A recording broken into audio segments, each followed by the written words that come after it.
afternoon, everyone. Thank you for logging in again. Hope you had a good lunch. To those who just tuned in, welcome.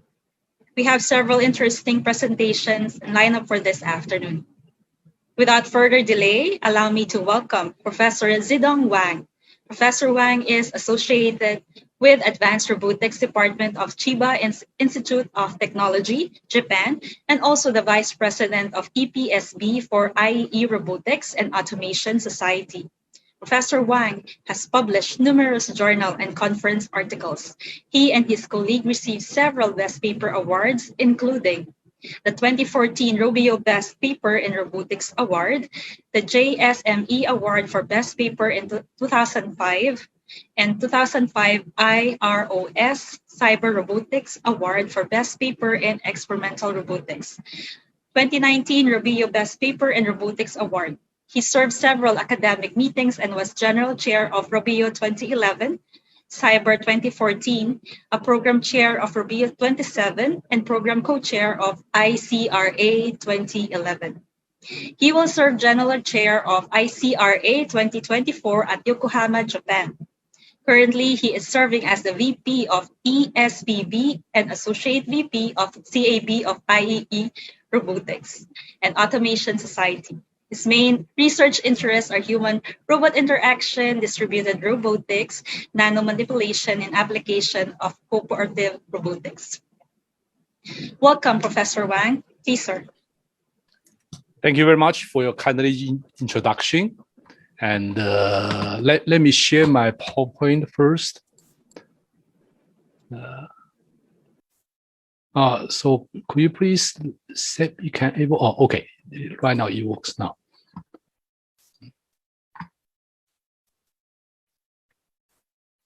So you can see my PowerPoint, see? Yes, sir, we can see. Okay, thank you very much. And I'm very happy to have this opportunity to do the presentation in the AIT Tech Talk. Thank you very much for Professor Manuki's kind invitation. So, and I will really enjoy the 1 hour time to share some of my thought and my previous research work result and discussion with you.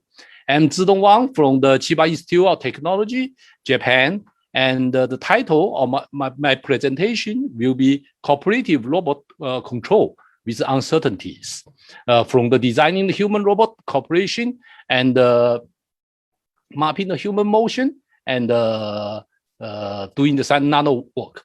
So most of you may have opportunity to visit Japan before the COVID-19, and this is for the some introduction related with Japan to the people who haven't been here. This is the 4 islands, and in the north is the Hokkaido. Most of the Thailand people really like that one because there has a heavy snow there. And actually, I was a graduate. This is Tokyo. Every people know the name. And actually, Chiba is very, very near to the Tokyo, just 30 minutes by express train to the center of the Tokyo station.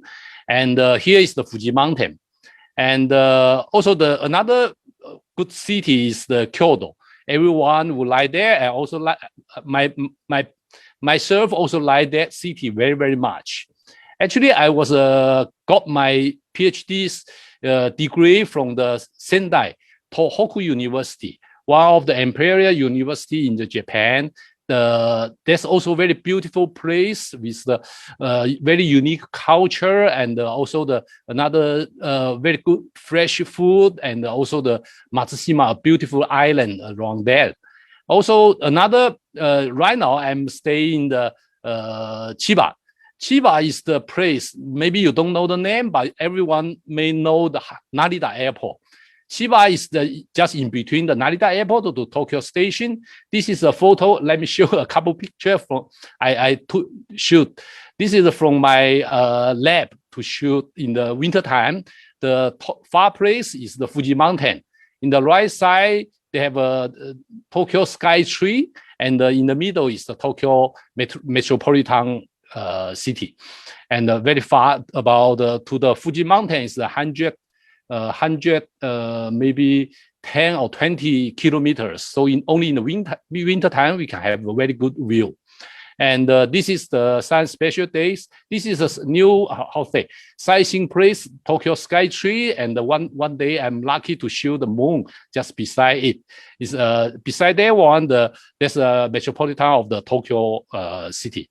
So also I really like the Fuji Mountain. This is one day I shoot from the Fuji Mountain. This is this March. They call this one is the Diamond Fuji. The 1 year they have 2 times from the one place the sun will set on the top of the Fuji Mountain. So I'm luckily to show this picture. I'm really happy at there. So this is some brief contents I would like to discuss with you about the cooperative robots challenging the uncertainty, including the cooperative leader-follower control, human-robot interaction, and model-based strategy on the SLAM technique for robot manipulation and the human motion mapping for modeling humans' behavior. So let's, as a topic, echo the topic of this talk, how advanced robotics can be going from the laboratory to the real application. Actually, I'm doing the teaching in Japan and also stay in US 1 year and for almost 30 years. And we really notice, everyone really notice the most recent successful research result near us is the AI, artificial intelligence. So AI is already, in some sense, is already very successfully go out of the laboratory and reach the real applications. So as we know, when we first view the result of the deep learning, we still consider, oh, is this feasible? Or what's the application on it? But the successful step from the AI also encourage us. So usually I also attend some AI conference, do some presentation and learn some new thing. So usually in the AI conference, maybe you know, they have some kind of the plenary discussion on the latest AI player. In the worldwide, only the latest AI player will control the world. You get the whole world as the AI control. This is what they're discussing in the plenary talk or maybe in the banquet. So actually 3 years ago, almost 4 years ago, in the one in the lounge, I saw the New Yorker, the magazine. They also have this player, this picture. So similar with the AI player. So maybe in the future, as this cartoon showing, the people is begging the money from the robots. So who is the latest robotics player? This is also another interesting topics we want to discuss. So maybe they have a couple of the direction. My personally concede maybe this is as today's plenty talk before. We also have a co-robot introduction at there. We also have autonomous driving and also the agriculture robots. So this maybe is a kind of the future direction. And also we consider robots working with human, cooperative with humans, kind of the direction. So but is this for today or maybe for 10 years later? So my comments is today we need to work on that. So let me share some of my thoughts first, go to my research result later. So actually, let's concede what's the most social impact technology AI yesterday, today, and the future.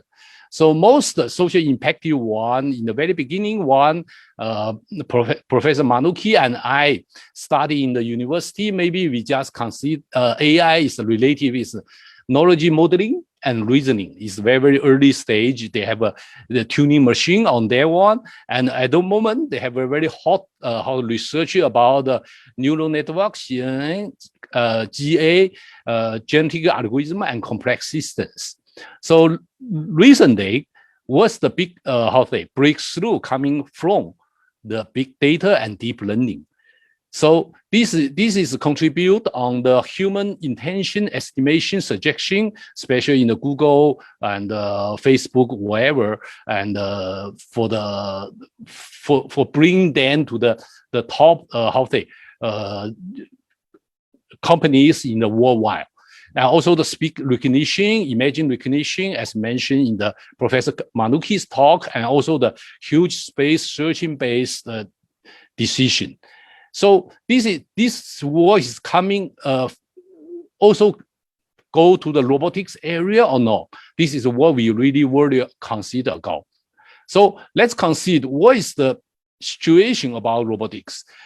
Everyone know the industry robotics is the very successful implement in our society. They are including the advanced control designing, optimized motion control and planning, high performance actuator and sensing. So this is the low part. This one is the one kind of the basic control flow. We have a planning, then we give the desired motion plan trajectory, then controller is control the plan robot and using sensor to do the feedback. Every people studying control engineering is based on robotics is on this one. So let's see what's the achievement at there. This is the one kind of the ABB robot, doing on the motion control.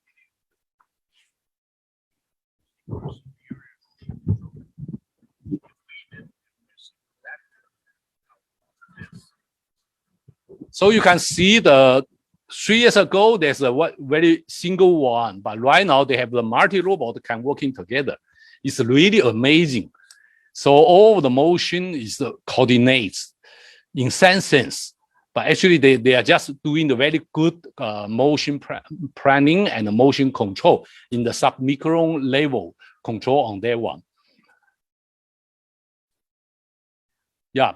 So this is a quite good example. Even though in the industry robot right now we can do very precise on the many work, and every people can see the robot.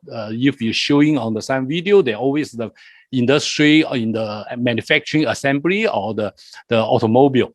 So, but most recently, what we see the most exciting robot in some sense in the laboratory should be, I believe this is the Boston Dynamics.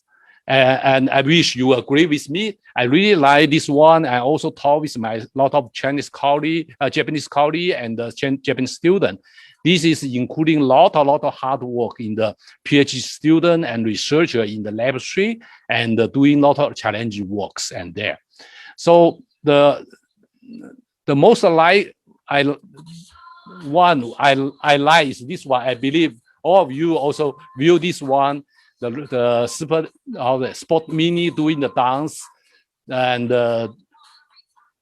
very attractive motion, and also especially this part, like Michael Jackson, as you know. So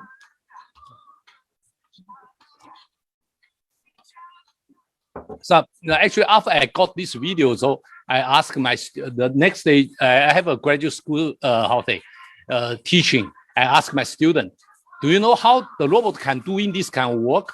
So other motion, mostly they can doing well, is it? It's also including this one. For example, please see this one, moonwalk. The moonwalk, they can going back, you see? So how they can do that one? So most of students, just Boston Dynamics good. Why it can good? So I asked them, do you have any of your guys doing the slow motion of this video? Nobody raised their hand. So actually, I try to show the slow motion of these videos. Then you can clearly see the motion of each leg when they contacting the floor and when they doing the motion. Then you can write the equation so that the motion is very similar with this basic one. This one is easy, but how you can using this can let work go back as a moonwalk. So this is a quite challenge topics, because your motion is always pushing back, so force always go forward. Why they can do it? So I always talk still, can you really find the tricky and there? Actually, right now it's online. It's a little bit hard to get your feedback. But to myself is try to figure out the reason. The reason is try to using dynamics of the body. falling down a little bit back, so that they can get the dynamics go back and the friction on the leg is less than their one, then they can go in back. So this is the kind of the motion, intelligent motion to there, but this is still really control, planning based control is still in this loop one. I cannot say, okay, so much beyond them. But right now, let's see the next industry of the robotics beyond is that one. We have a very this year the Kiva robot in the Amazon, Da Vinci in the surgical robots, and DJI, and also the coming one, as the Professor Manuki mentioned, the autonomous driving is the very important one. Yeah. So another I want to also emphasize is the drone. Special this extra industry zone try to do not only for delivering but also the investigation in the mining and a lot of place is quite important. But everyone believe this one in the social robotics is a kind of the quite important player. But you really,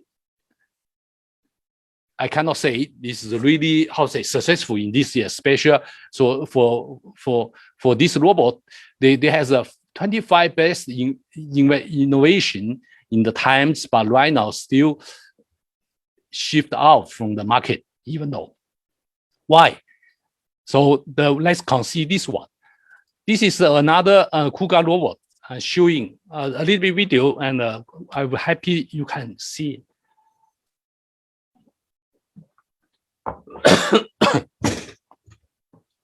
This gentleman is the ping pong player.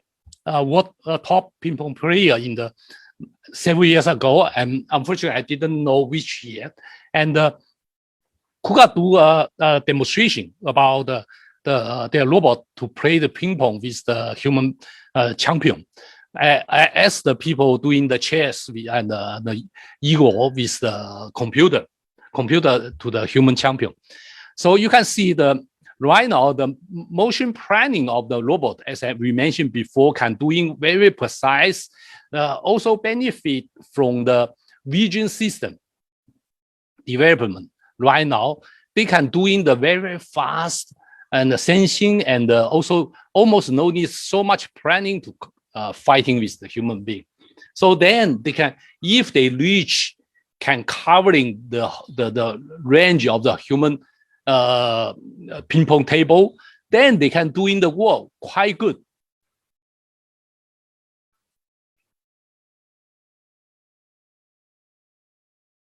So I think right now to this kind of thing is a kind of the college robotics college project, maybe to the advanced student, how to integrate the sensing of the ping pong ball and moving the manipulator. So quite good task for the project. But from this viewpoint, the robot will become more and more powerful, and the vision sensing will become more and more accurate and faster. And even now we have $10. The camera can have a 6 FPS, very good for control. We have a Jetson, maybe $600. We have a Jetson can process everything with the graphic board. Then everything will become much easier than 10 years ago. How human being can win? This is the clue. The ball is touch the net, then the robot cannot meet. Then human being found this trick. Then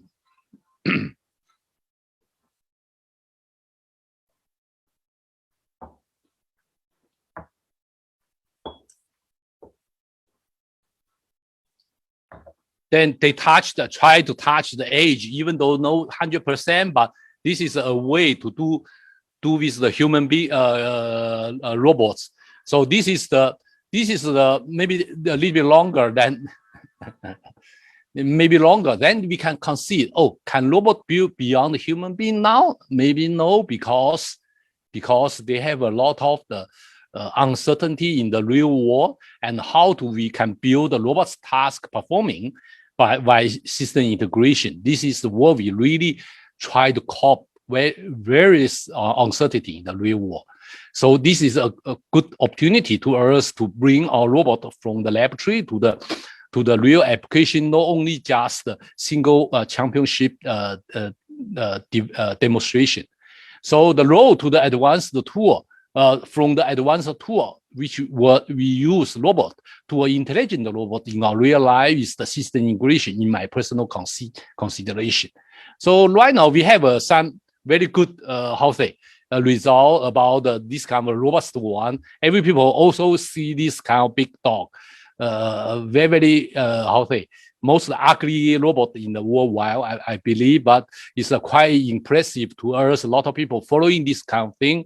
And even though some sliding eyes are there, also another, you also view this one too, the human being disturbance. Not just the disturbance of the controller is that for task, they do a lot of disturbance to these robots, but robots still can perform the task as the very intelligent way to do this kind of task. So in this sense, the robotics in the sense is still a very good topics to us. But the most successful robot right now in the market was their one, most robust one out of the lab. Impact our daily life, in my personal viewpoint, is this kind Roomba. You see, this is the most selling robot in worldwide, and they using a lot of strategy behavior based. Actually, my PhD thesis is also using their one to do the simulation behavior based and real application object transportation. This is a quite successful example on this one. So what we can see is how we challenge, the big challenge to robotics is the system integration with the high robustness. So later, let me have 30 minutes to, I still have a lot of PowerPoint. Let me just jumping and sharing some of my results with especially this robustness with the human intention and cooperation. So the first work I would like to introduce is using the cooperation control for the multi-robot cooperation and the human-robot cooperation. So to the cooperation, the most used work we do is the grasping. This is also doing a lot of work in the industry, have the solid mathematics. I will not share this one, but this is another picture I really like in Japan. They have kind of this kind of festival. In the festival, portable sharing. Sharing, maybe the 20 or 30 people carrying 2 or 3 tons one, they working and going very fast on that one. But at that moment, nobody know other people how large force they generate, because you know if you do the cooperative work, you need to summation all the force momentum together. But at there, nobody share their information together. So how they know other people's intention and doing the cooperation is the quite challenge to the cooperative behavior. So what we do earlier is try to handling an unknown object. We don't know the detail of the mass and inertia, and without inter-robot communication, can we do this kind of cooperative work? This is quite also can we using the geometrical information. So this is one result we doing before about 20 years ago. Actually, this is 2 robots. One is a leader, another is the follower. Leader, maybe I usually ask the audience which one is the leader. You can guess which one is. But actually, from the video, almost nobody can understand really which one is. Somebody say, oh, the right side, the left side, the with line is the leader. No, actually, this is not the rule, and because that one is for emergency stop. Actually, the truth is that one. This one in the window side, one is the leader, and another is a follower. So it seems quite easy, but actually this is a really tough one, because what we do is this robot is about 80 kilogram. So if you want to move 80 kilogram to pushing using a stick 2 meters away from you, your hand is almost impossible pushing that one. So you need cooperation and coordination. What we do is doing this kind of impedance work and showing on the hand. So during the whole motion, all this hand grasping with certain impedance, then we build it's known from the Professor Katsuhiro Kosuge, my former boss. He developed this kind of idea using the two complex structure to holding the one object, so that we can using this estimation to estimation leaders' intention. So by adding both of the error together, then we can do the cooperate inter-robot leader follower cooperation very perfectly. We also do some 3 robot and 4 robot case, but since at that moment 20 years ago the computer is quite slow, so we cannot do it so dramatic as the Boston Dynamics right now. So this work also lately we extending to the work challenge, working with the human, cooperating work with the human. So how to understanding the estimation, the intention of a human being is quite challenging. Not only there, but another important thing is that the human beings, one robot grasping some position, you have a precise position of that one, but human being holding a box and applying force is very rough, very inaccurate. So how we can challenge the cooperation work like this one? You see that my colleague is trying to push in this refrigerator and with the certain force, but this still no robot cannot know where they are holding and moving. And also another one is this one. You can see that we change the contacting point during the cooperation in the different place. The system still can do in the cooperation on that one.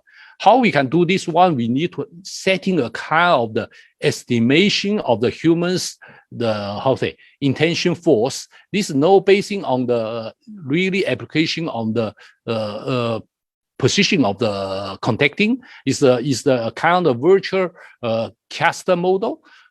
They one represent the human beings applying force so that the system can be moving smoothly and stably.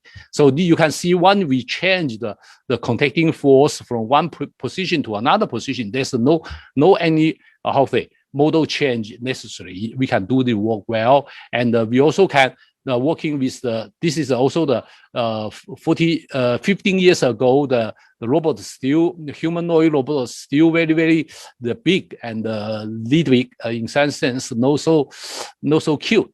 But we still have a sensor, not only in the force sensor on the hand, but also in the eye, can following the human motion to do this kind of cooperative work. So then you will have a multitask to cope with the lot of uncertain interaction, uncertainty, so that they can do the work cooperating with the human being.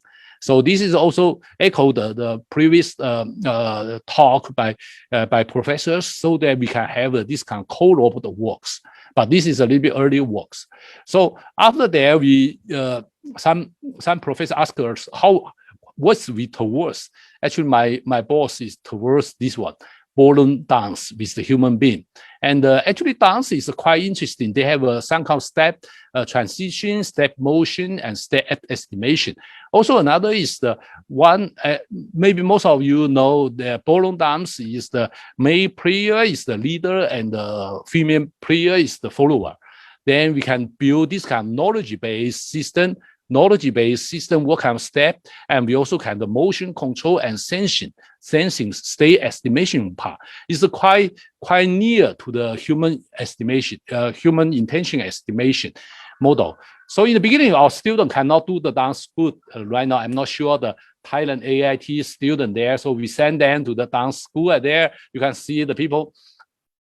Some student can dancing very well. Another is very zigzag, not so good, because that guy is a sporty guy, right? Do the skiing very much, but cannot do the.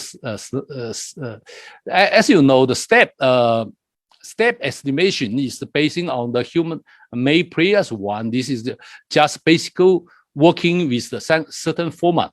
So always the two players doing the same format, but they have a different speed and a different kind of motion to move to right, left, and also rotation. So the good female player dancer is try to always follow the force applying by the leader. So we build this kind of the step transition final automaton, and then we can have the from one step, which step you can transit to, but still need to estimate. Then we motion capturing the professional dance teachers basic trajectory and do some controller so that you can adopt the different kind of the motion. And then the last problem is the step estimation. So we apply the force sensor on the robot so that we can catch all the force during the motion at there. And we using the several way CNN, and also finally we using hidden mark model to do the estimator to doing the machine learning to get this result. So we do some good result. Some of them, for example, this one neural network and human motion map, no human motion, hidden mark model is good. So you can see that we can have some kind of experiment result. Our student do the presentation comparing with the neural network, the human mode. This is one presentation slide from my student, and the hidden mark model do the better estimation from different subject A, B, and C. The sun A is the 98.88, and the C is the 89.29. So after my student do the presentation in the conference, then one Japanese professor asked a question: "Hey, where do you graduate? You didn't do the right way to represent this kind of data, you see? Because if you're doing this kind of statistic one, you need to have an average and deviation." So Japanese student is very, very proud. Oh yeah, professor, I didn't do enough. But at the moment, I really consider that one. So immediately raise my hands and mention, "Oh, dear professor, I'm the co-author of this work. Actually, this is try to showing another meaning, not only just the average and also the deviation. Why? Because for the subject to human being, when we do something, we have a skill. Good skill student and the bad skill, no bad student, the poor skill student will have a different performance. So when we do the average, then we will miss this information. So this is a quite important clue to us and to our future, the latest work, because actually later we check this one. Yes, the subject A is the in the previous video, we showing the very good dancing guy, and the subject C is the guy good on the sports, but no very beginner of the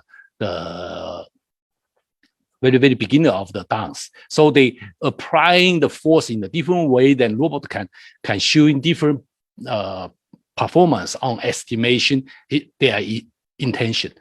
As our human being too, we cannot fully understand other people's intention all the time. So it means, excuse me. So it means different from we evaluate the human being machine using the same kind of the inspection statistical method. To human being, we need to carefully considering what they can do and what they are applying to the robot. And this is a kind of uncertainty we really need to coping with. So later, after I leave from the Tokyo University, then they also do some work on using the robot, how to estimate the skill level of the dance player.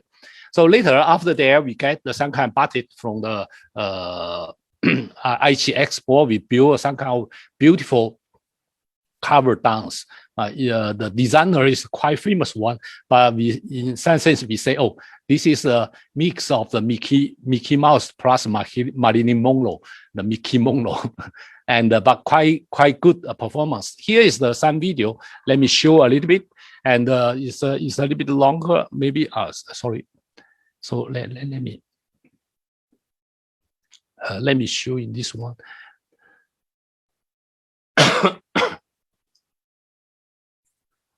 So we can have a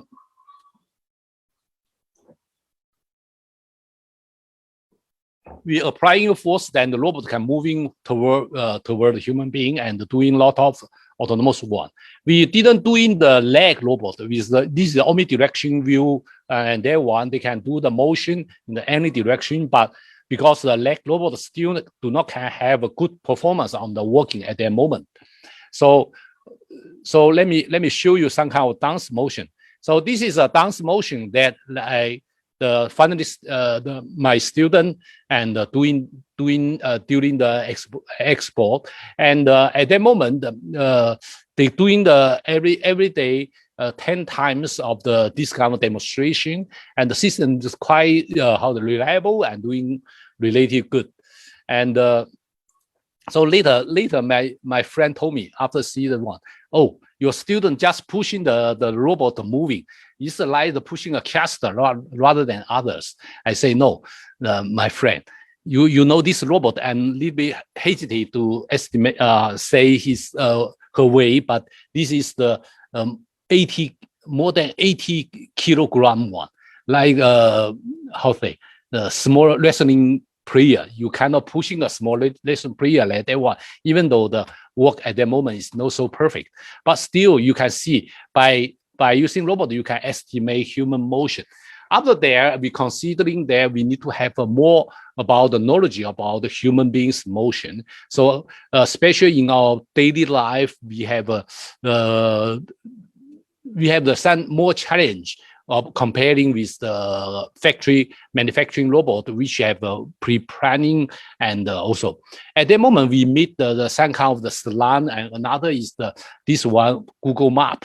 Right now, every people using the Google Map. You can go to everywhere by street view, even though you're missing that one. They doing the map by this kind of car, and also go to the mountain or snow automobile. Some place cannot using the car. They have some people also carrying, including go inside the art museum. So this kind of map right now is quite benefit to Earth's knowledge. Actually, no, this is a map around Earth. Also to the human being, we also have our map. Every day we see where we go. This can work, as you know, if you are working on the robotics area, then you know this is a SLAM. Actually also were introduced by the Professor Manukin in his talk, by Sebastian Sloan and Bucket and Di Fox. And they have a lot of great work on that one. At the moment, we try to conceive, oh, can we using this one to build a kind of a map rather than the environment? Can we build this one of the human motion? Because at the moment we have a Kinect sensor. Right now we have a Z, and the new Z sensor can getting the information about human being. Then you can getting building the map and get the human being's motion at the same time, and then we can understand where we are pointing out. And, why? Wait a moment. Why this one is no? Okay, sorry for the bug. Okay. But the human being's map is a kind of the difficulty because they have the different people in the different place have a different kind of motion, and they don't repeat it all the time. So we need to build a much complicated structure comparing with the simple one. So this is the kind of the motion correcting. correcting the hundreds of that one. I'm sorry, they don't show well. And we're doing the analysis on there. So from that one, we're using heat map model and the several model. We can estimation the motion of different way. And also we can build a little bit, recent years, we can build a little bit complicated the mapping data. And then we superimpose the human's motion, the red part into the map. Then we can do the analysis. Then after that, we do the some kind of analysis. What's the characteristic by using the different strategy and machine learning. Then we can do the estimation of similarity. As if you human beings seeing another people walking away, passing through, easy to do that one. The robot should have this kind of strategy. So, for example, in the elevator hole, they have a particular action, what kind of action they can do. We're doing this kind of data assessment and the mapping in the area. So try to using this one and for period probability for the estimation. Recently, we're also using some kind of deep learning strategy to estimate human motion, because as you know, deep learning can contribute a lot of semantic analysis about the area and what they are do. What we use is show and tell, one kind of section. Then we adding the some kind of program about what they are watching and what their hand is touching. So by combining this object together, we can get the good result about what they are doing. And then this is connecting by how they implement with the open pods, another very good open source software, so that we can get the human beings motion and doing the some kind of mapping. For example, the right upper part is the kind of the heat map about human beings. Sorry, this labeling is in the Japanese, and is trying to say, oh, this touch the personal computer or using the refrigerator to see what they are doing. So try to estimate recording the human being what they are doing. So recently, we also do a very small project. For example, here is try to check in the social distancing and also with masks and without masks for the COVID-19 situation right now. So this is a kind of the SLAM using for the mapping the human being. We also work cooperative work with the human our researcher in the Chinese science of the academic doing the some kind of work in the nano space. Actually, this is a basic idea about the SLAM and do using the landmark to localize your own self. So for the robots, we can you're doing this kind of indoor mapping and closed loop checking very good. And but if we go to the some challenge in the micro and nano scale, so what is there any opportunity? And also for scaling effect, they have a good scaling effect. When you go small, they can move in faster, but they have a lot of difficulty about implement the further sensor on it. For example, this is one typical example. This is AFM, one kind of the machine using basically to scanning the nano scale objects on the wafer. So they have some kind of combinate with the laser and photo detector to check that one. Then using the piezo to control that one to keep certain one. Basically, they're using to scanning the nano scale object. But in the today one, actually, this is also a kind of a tiny manipulator. So in my corporate worker and is try to using this one, try to push in the objects. And so this is the until 2004, every people can doing the same kind of pattern by pushing. But this is really tough, challenging one. You cannot see. So at that moment, what they do is they innovate one kind of algorithm in the 2008 called local scan. If they have the same local particle, then you're using the finger to scan that one, then you can know the position of that one. So this kind of thing, comparing the scan whole image will be very, very short time. So this can be another tool to sensing the location. But this tool have the issue is that when you see this one, you cannot do the doing the manipulation. Can you do it at the same time? And can you do it precisely? This is what we do. So what we try to challenge is try to in the future to do some episode, some kind of nano device to put some carbon nanotube fiber on the some kind of the episode. Then in that moment, if without error, then we can push it very good as we do in the macro. But in the nano, they have a lot of uncertainty on it. When you're moving there, some thermal and a lot of influence. When you're moving there, using a kind of the nanoparticle to do the local scan to reduce its uncertainty, then you can do the task precisely. This is what our idea. Try to apply the local landmark and the position, then doing the good work. So what we try is to implement what we do in the lab on the slum to this kind of real application, to building the system and do a lot of, in some sense, tough work to modeling the sensing mode and the motion mode of AFM both, and then to build a slum algorithm and base the position estimation. Then we do a lot of work and to get a very good result so that we can reduce our deviation to the 0.8 nanometers, and in some sense. So this is a quite good result. We have a publication in the transaction on automation and engineering. So another issue is can we using this strategy, nano hand strategy, to do the manipulation?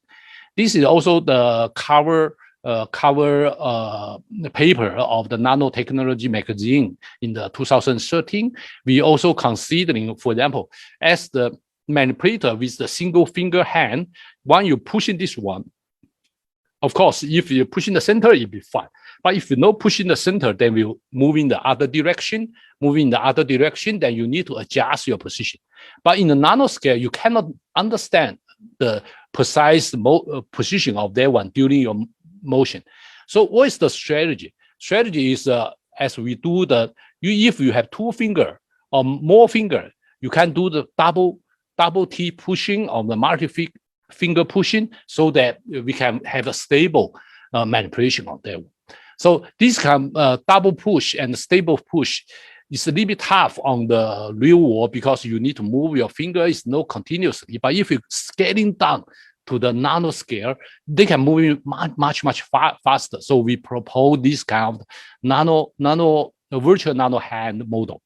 Then to do in the planning. Then we do the lot of estimation, how to do the estimation and the calibration, the motion uncertainty, and building this based on some kind of model. Then do for example, for this kind of uncertainty, then what's the situation if you just pushing in the single position, the errors go there one. But if you push in the two position, they will always converge in the certain area. So here is the kind of the example of the simulation. When you push in this one, then you can see the object uncertainty. This is a particle-based system, so that you can go to the certain position, so that you can do the motion very precisely. So also we do this one in the real experiments, so that they show the very good performance to perform the same situation. And but this is also the nano application. After that one, I also do some cooperative work with the University of Hawaii, Professor Alan Ota.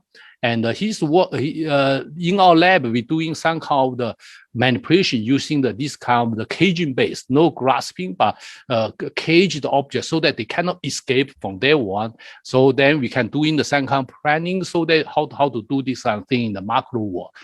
So then to this kind of system, you don't need to have any force sensor to do the work, just need to keep a certain formation. So for this one, if we go to the micro place, as you know, we have a lot of the application on using the optical tracer to grasping the cells and other things, micro object, to do some kind of experiment. But if you optical tracer is using a laser to moving it, general is using glass beads. But if you're using glass beads, laser shooting it, they become a certain high temperature will damage the cells if you want to grasp. So Professor Allen Ota proposed one method is using the air bubble.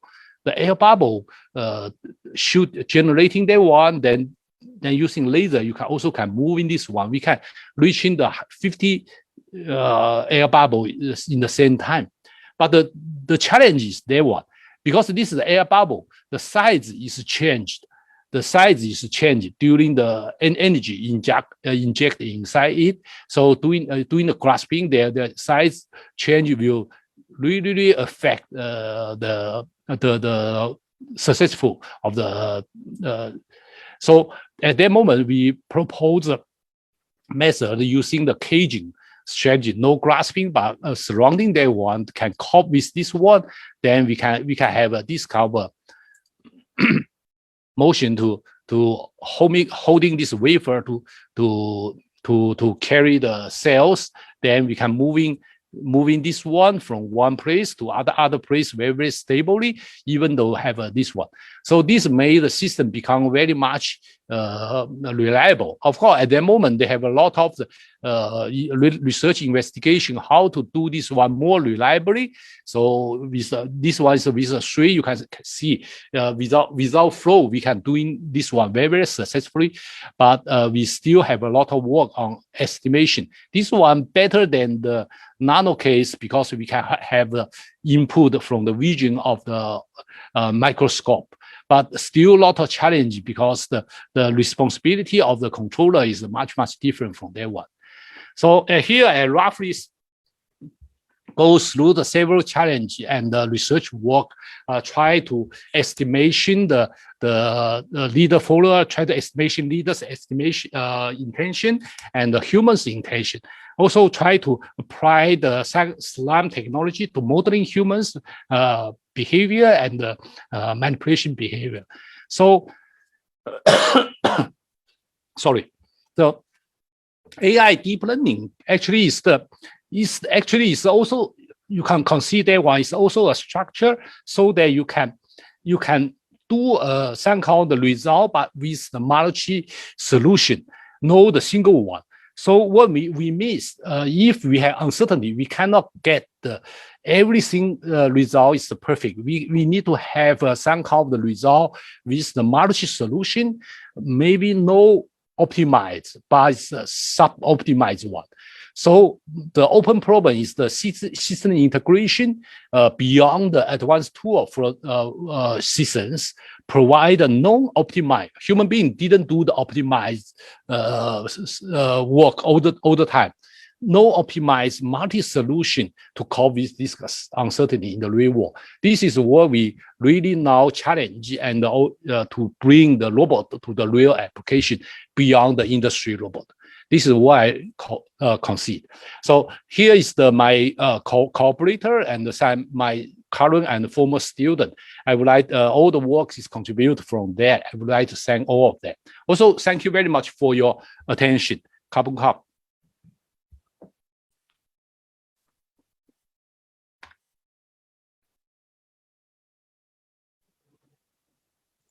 Thank you, Professor Wang, for sharing highly advanced robotics to us. I think there's a question in the chat. Okay. Do you use multi-agent system to accomplish corporation? Yeah, yes, I do a little bit. In these 3 projects, I didn't do the multi-agent at these 3 projects, but in the other project, we do that one. Also, we try to combine this kind of agent beyond the typical cyber agent. One of the project I didn't show here is we try to mimic the swan of the fish swan. For example, you see in the Thailand, you have a beautiful ocean. I really like there. And in the ocean, they have a big fish swan. If a propagator is coming there, all fish change direction all the time, almost in the same time. So what's the mechanism of that one? How to do this kind of distribution one? We're doing on this. We always try to apply the typical, multi-agent, in some sense, computer science-based multi-agent system to some physical requirement and the motion, so that we can do beyond what computer science computer science guys do. But I particularly like the multi-agent system, but not all the works, because we have a lot of physical interaction, special force, from the lot of things we can, from basic knowledge, we can understand that one. That's all. Professor Wang, another question. Do you have any worries about military or law enforcement applications of advanced robotics? How can we prevent the abuse of this technology? Yes, and I really worry about that one. But even though I'm worried about this one, right now it is really already used in the world. As everyone you know, but today I didn't introduce that one. We also have a research work on the multi-robot ground robot working together with the UAV in the indoor for the rescue purpose. And but in the UAV, you are absolutely know. Then the drone right now is the one of most powerful weapon in the worldwide, and especially in the United States, and they already using this one to fly from the somewhere of the United base to the Middle East to shooting and kill some person. They can contribute on saving the pilot of the United States, but they bring everything is go beyond the technology contributing the peaceful work. So to my personally, one is to all our researchers try to provide our technology more on our daily life rather to the military one. Another thing, so I usually in my teaching undergraduate special first year, I also give them the kind of the question. We have Asimov 3 rule, don't kill the person, but that one didn't working well. So what is the next rule if you design? Number 4. So the number 4, what is we need to do when we come back to see the human being society? What I believe, and maybe some of you can doing that one in the future. I also want to working on that one. Can we build robot with love? Love your parents, love your family, love your neighborhood, love your people in your country, and love your people all you meet know belong to your country. So this is quite important, because without the love, all of our program is writing as a if then estimation. Then they will make mistake at the real world, as well as right now you see the lot of shooting situation in the United States these days, even by the police. And this is I think in the technology, if somebody can contribute on that one, they will really benefit to our future society. That's my answer. Thank you, Professor Wang. Another question for you.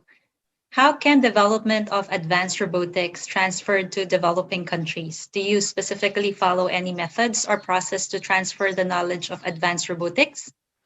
Yeah, so this is a quite good problem. So quite good questions. And right now, especially, for example, for us, I also do some volunteer work in the HP RAS EPSB, electronic product and service. So I put until now the all ECRA, the flagship conference video is now showing on the everywhere. Later, after I become the VP, I working on recording all of them and sharing them on the YouTube. So right now, if you go to the YouTube and do the search, then you can have the RAS official channel. Then inside that one, from the 2017 to the last year, we have all ICRA plenty keynote talk on there. And I believe this one will be sharing this kind of knowledge will be contribute to the developing country first on the educational purpose, not only the graduate school student but also to the how to say engineering working at there. The most powerful one, I think, is to improving the technology about the robotics and all others. This is most important because the technology already made everything become very, very much cheaper, and this is quite easy to implement in the developing country. For example, if you Raspberry computer and a lot of other, maybe $100, you can control a lot of things.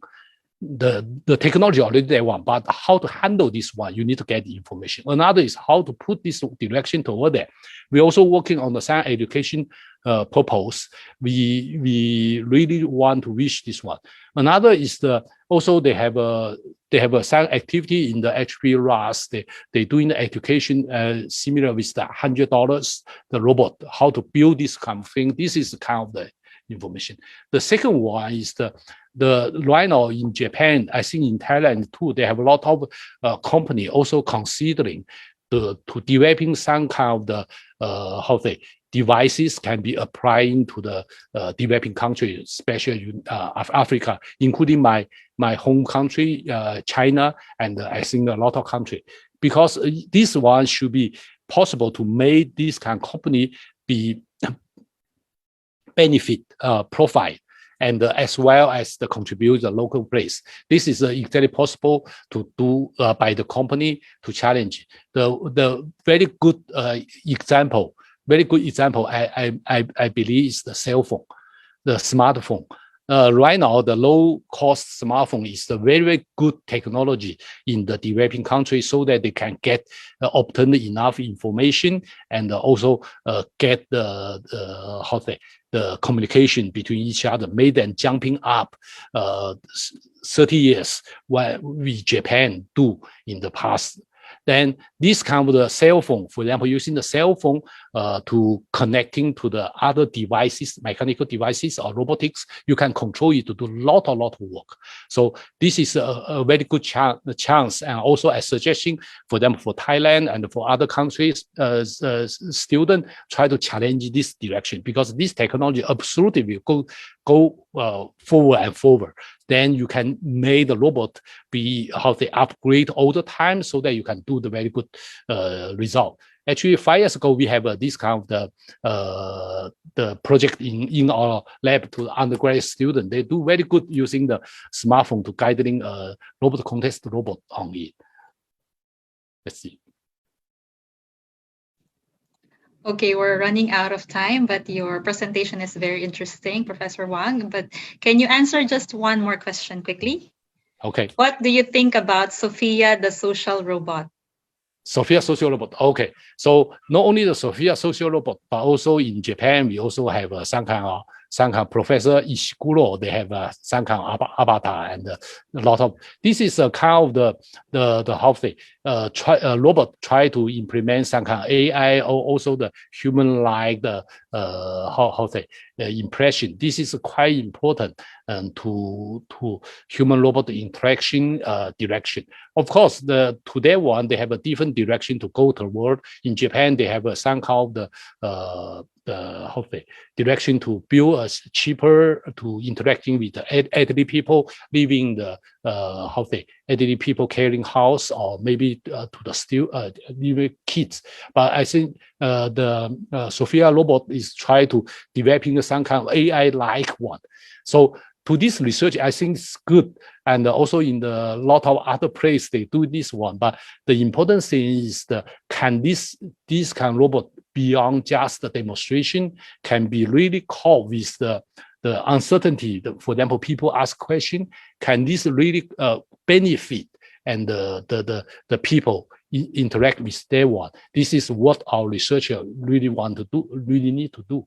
So, and I think the more robot showing up is good, but as the time passing, some of them will be no so significant, but other generation will coming up. This is what we see this 30 years, and believe in the future will be more active, especially if our colleague in the AI student in the AIT and in the Bangkok, Thailand can do more work. I think we will have a better future.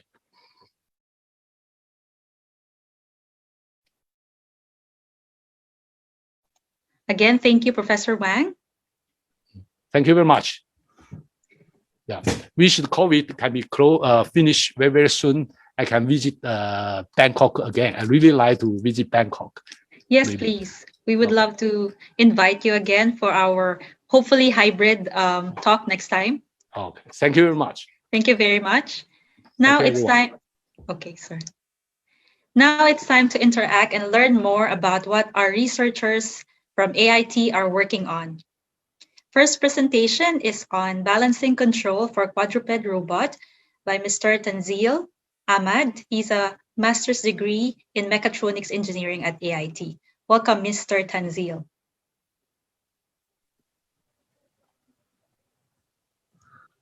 Welcome, and thank you for introducing me.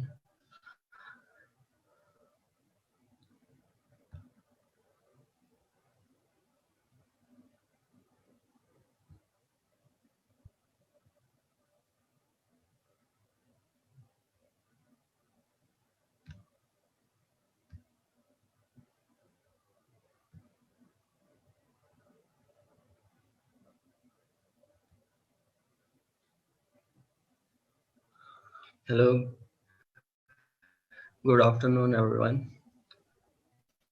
I'm Tanzil Ahmed, the mechatronics in AIT, and the research topic that I'm working with is the balancing control and navigation control for the quadruped robot.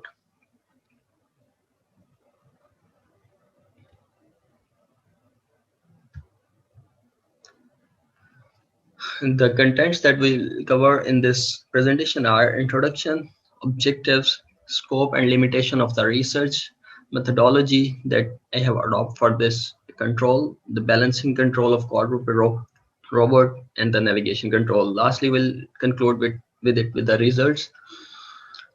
And for the introduction, nowadays advanced robotics, including different types of mobile robots, wheeled robots or leg robots, are in trending nowadays. But the leg robot have more bright future because of the ability to survive in the rough terrain. Like in many places, in many terrains where the mobile robot with the wheel cannot sustain or cannot move, at those terrains, leg robots can easily survive. And leg robots will replace the humans in hazards environments and rescue places where the approach of human being is difficult. We have developed this robot with multiple controls, like we can control it remotely as well as autonomously. And the purpose of the quadruped robot is just to more stabilize the robots, like in terms of legs, because the 4-leg robot is more stable as compared to the 2-leg robots. Originality of the research is that we have adopted a free gate strategy instead of periodic gate cycle, and the system is robust against all external forces, and the system is autonomously navigated. The objectives of the research are to develop the robust control for balancing and tracking of the gate cycle, to develop the control against sideway forces. When we push a robot from the lateral sides, from left to right or right to left, it should be stabilized itself. And the last is to develop an algorithm for remotely as well as the autonomously navigation control. Scope of the research is that robot would be able to walk on smooth surfaces as well as on the rough terrains. The robot will develop with self-balancing control and robust against the disturbances. and the robot would develop with autonomous navigation as well as the remotely controlled. Limitations of the research are the robot can walk on the flat surfaces but limited to only 20-degree inclination. The robot can upstand with the maximum force of 10 to 12 Newton in longitudinal direction and lateral directions x and y axis, and it can bear only 12 to 15 Newton force in the z direction. Let's have a methodology. We'll consider the mechanical hardware of the robot. The hardware specification of the robot are shown in the table. The whole robot is manufactured by the iron and steel material, and the hip joints for the robot are fabricated with the aluminium. The total length of the robot is 400 millimeters and width is 280 millimeters, and the maximum height is about 388 to 400 millimeters. Weight is about 10.25 kilograms, and degree of freedoms are 12. It has 12 actuations, and the 8 motors that we have used for shank and thigh are 18 watt, and the 4 motors that are being used for the hip joint, they have 25 watt power. And this is the mechanical design of the robot, and right one is the actual robot hardware. So for robot, the first thing that we'll consider is the robot kinematics. Robot has 4 legs with 3 degree freedoms on each leg. So we will consider only one leg for robot kinematics, and all legs will robot kinematics of each leg will be the same. In this table, L is the link length, alpha is the twist angle, D is the offset, and the theta is the angle along the axis of rotation.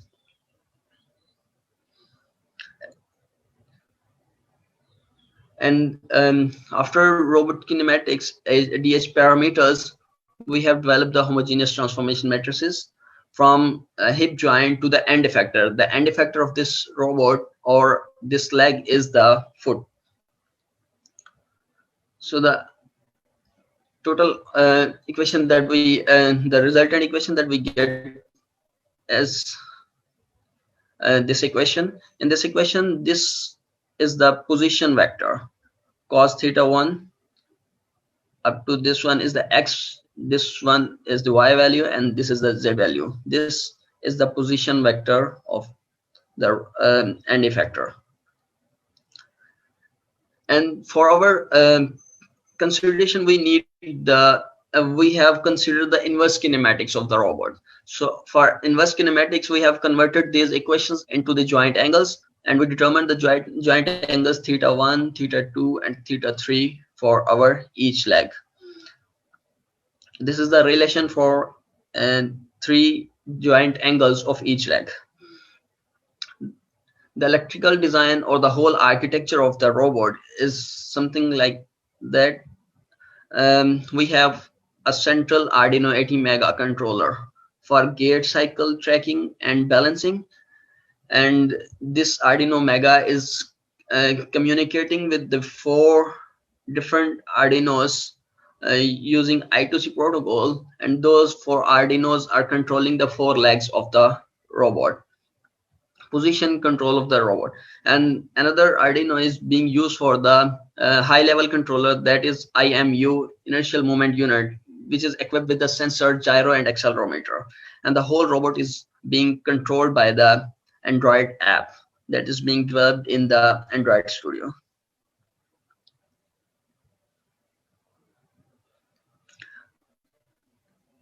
This is the power distribution circuit of the system. We have divided into 2 different power sources, like some motors or some actuators require 12 volts power, and the other sensors and the controllers require 9 volt power. That's why we have divided it into the 2 different portions.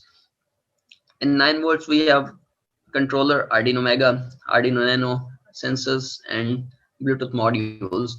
And for the 12 volts, we have different motors and motor shields and feedback encoders.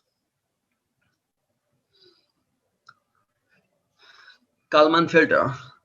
Basic aim of the Kalman filter is to reduce the effect of environmental noises as well as undesired signals, because we have to consider that our system is robust against the environmental disturbances. So for this purpose, we have to reduce the effect of environmental noises.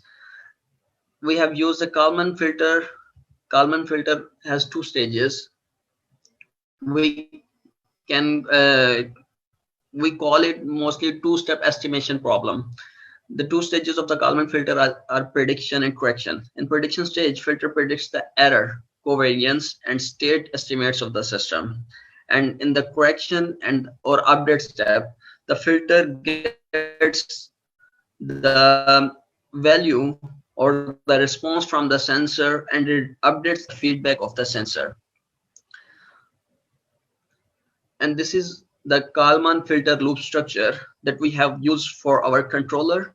And for our controller, we have used a two-state Kalman filter because of fusion of two sensors, accelerometer and gyro sensor. These are the results that we got from the controller or the sensor applying Kalman filter. The blue one is the values without any sensor, and the red values are with the filtered fusion output. Here is another result. The upper one showing the raw values of the gyroscope sensor, and the lower one are the Kalman fusion output of the gyro sensors. Blue one is the roll angle, and the red one is the pitch angle.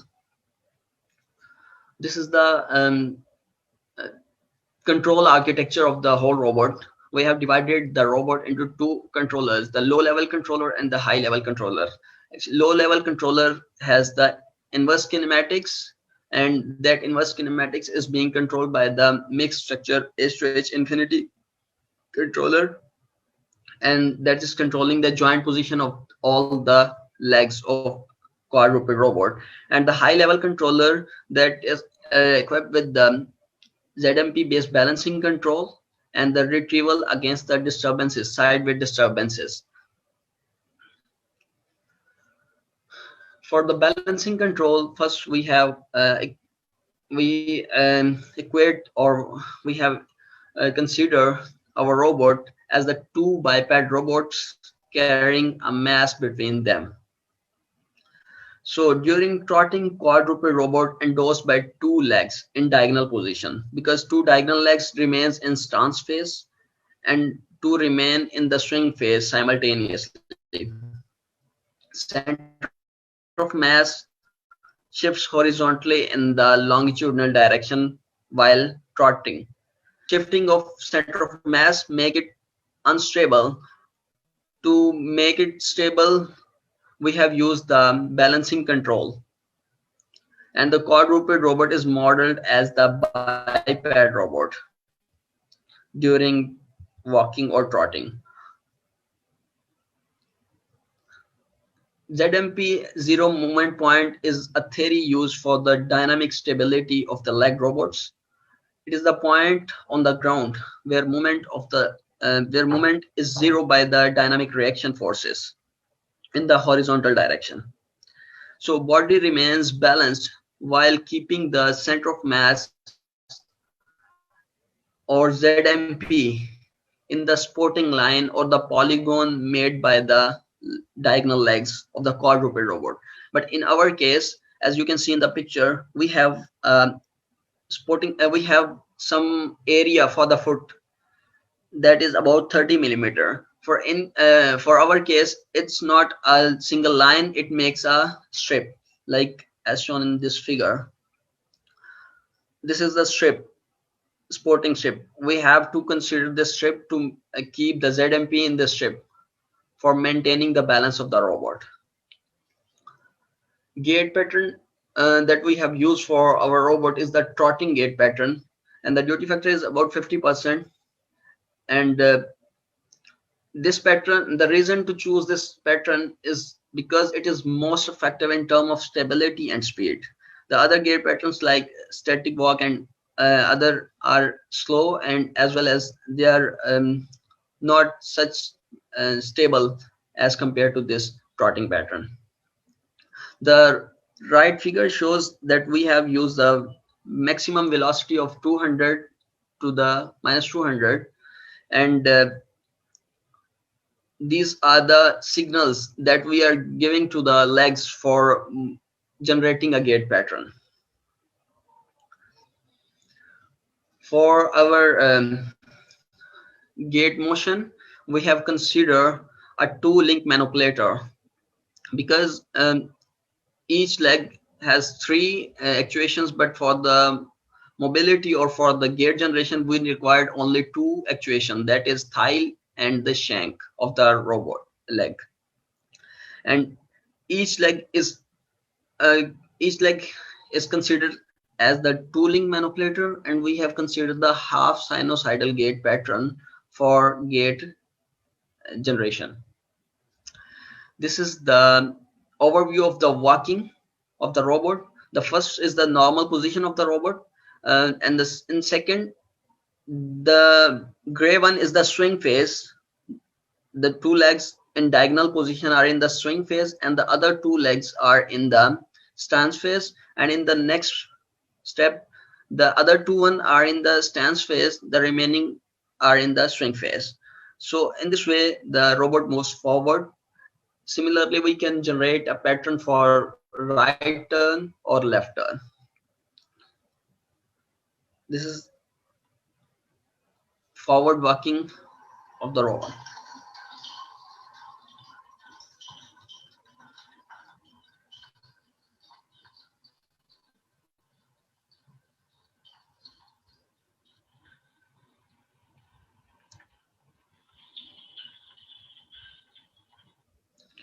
And this robot can turn clockwise or anti-clockwise.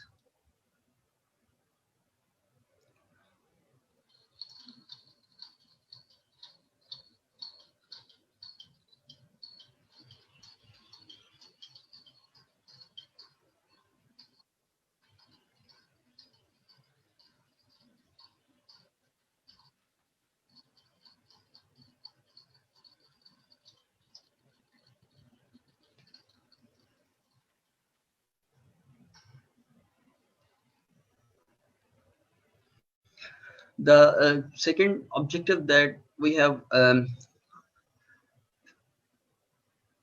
is the retrieval against the sideways disturbances. This objective is very important because for this objective, the purpose of this objective is to retrieve the foot position against the sideways disturbances forces to maintain its stability or to avoid it from fall down. For this purpose, we have considered a simple compass biped robot. Similar to the previous one, we have considered as a biped robot, and we have modeled it as the biped robot.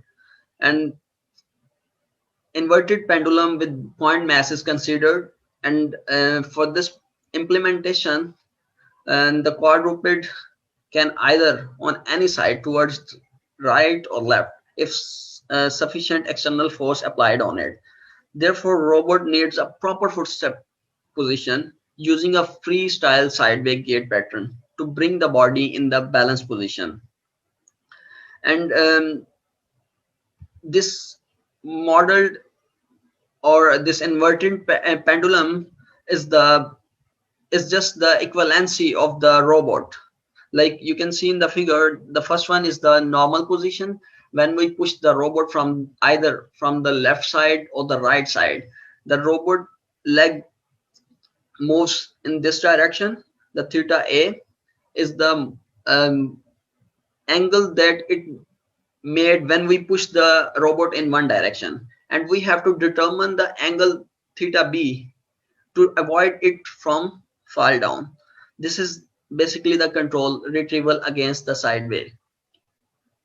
And for this purpose, we have used the law of conservation of momentum. This is the angular acceleration determined using the equation of angular motion, and this is the law of conservation of momentum that we have used for this control. And in this equation, we have used a small angle approximation in which LB, which is the total length, is equals to the L, which represents the height of the center of mass. And these two equations determines the minimum and maximum height of the robot or the trunk. This is the architecture, or this figure shows that how we apply a force from either side, from left to right or left to right, left to right or right to left, and it tries to stabilize itself. In the first step, two pair diagonal legs moves in the corresponding direction, and in second step the other two diagonal legs move, and this is the final retrieval position. Have a look on the video.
Okay, for our balancing control, the actuators that we have used for each leg are the DC motors, and we have modeled all the actuators as the simple DC motor, but the transfer function of each motor is different because of the different inertia and the uncertainties.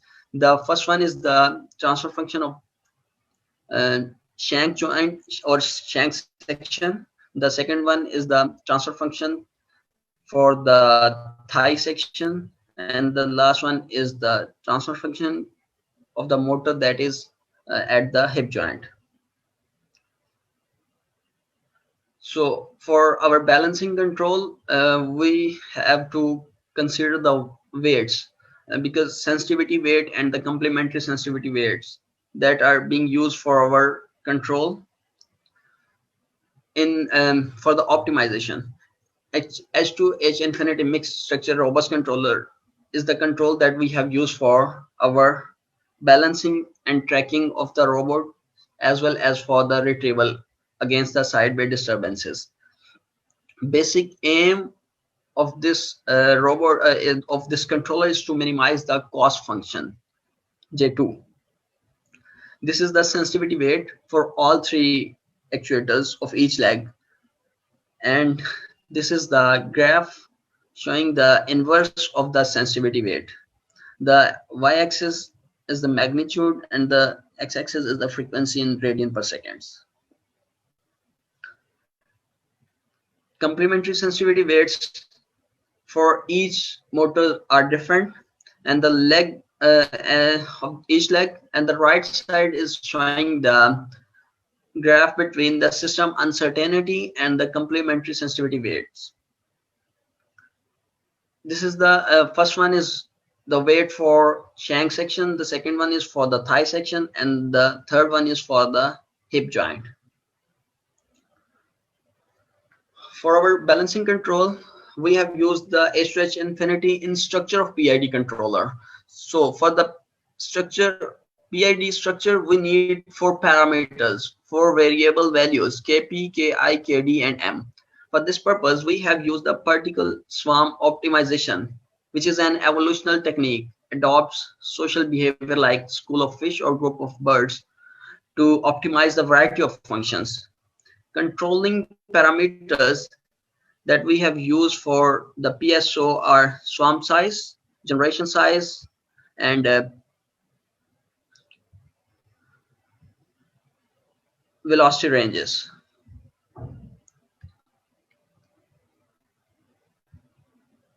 These are the final equations that we got. This is the navigation control that we have used. The distance covered by the robot was approximate with the number of steps. This is the application that we developed for the control of robot. Actually, time is very short. So, and these are the simulation results for knee and thigh motors. And this is for the hip joints and the well-tuned PID and the proposed controller. These are the experimental results for gait trajectory tracking.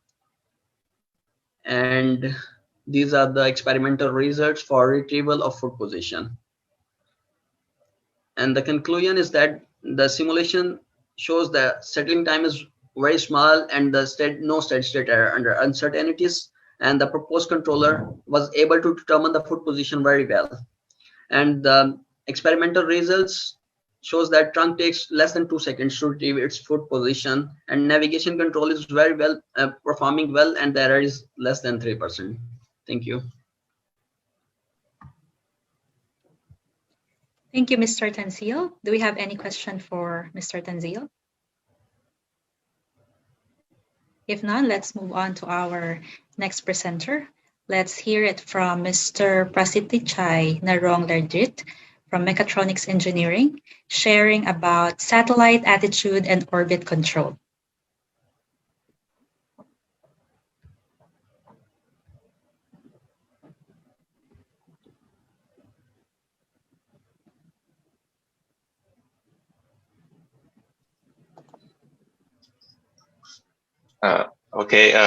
Good afternoon, everyone. First of all, I will share my screen.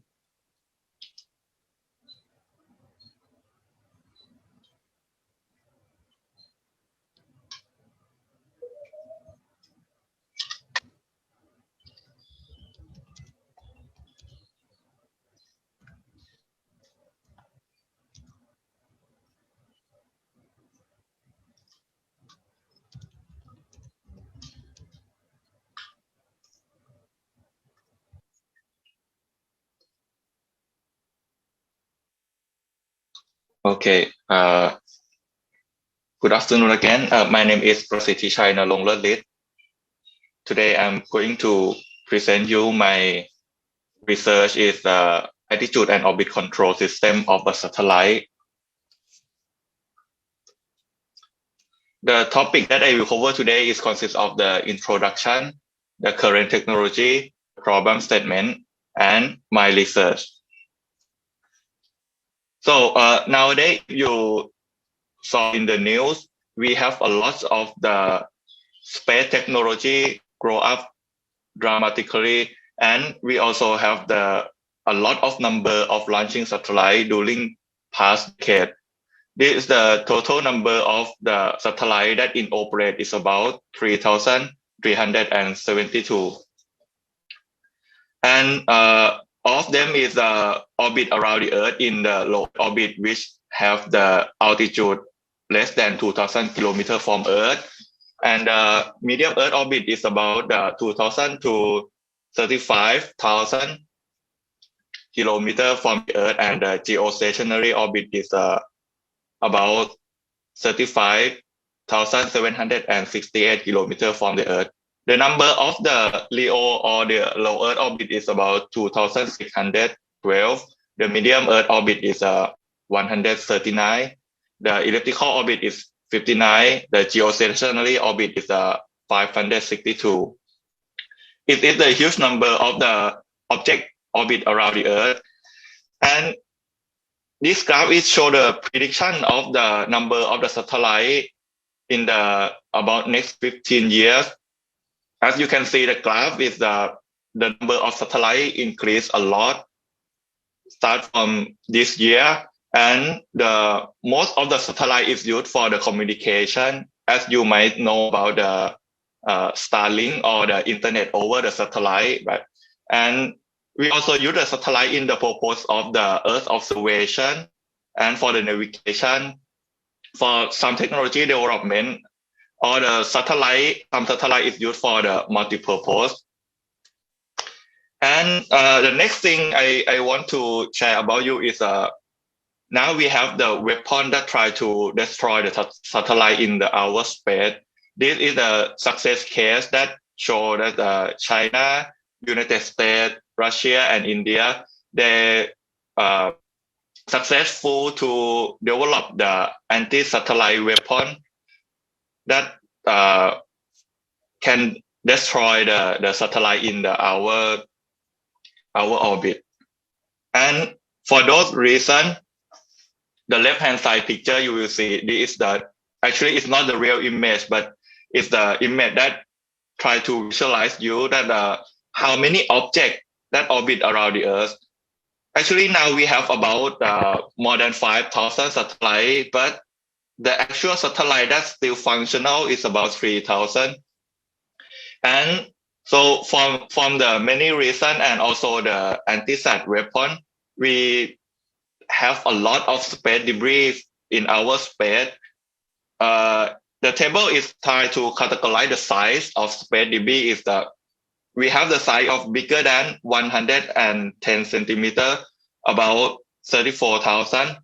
The size between 1 to 10 centimeter is about 900,000, and the size of space debris less than 1 centimeter is about 130 million pieces. And even very, very small piece of space debris can cause a lot of damage.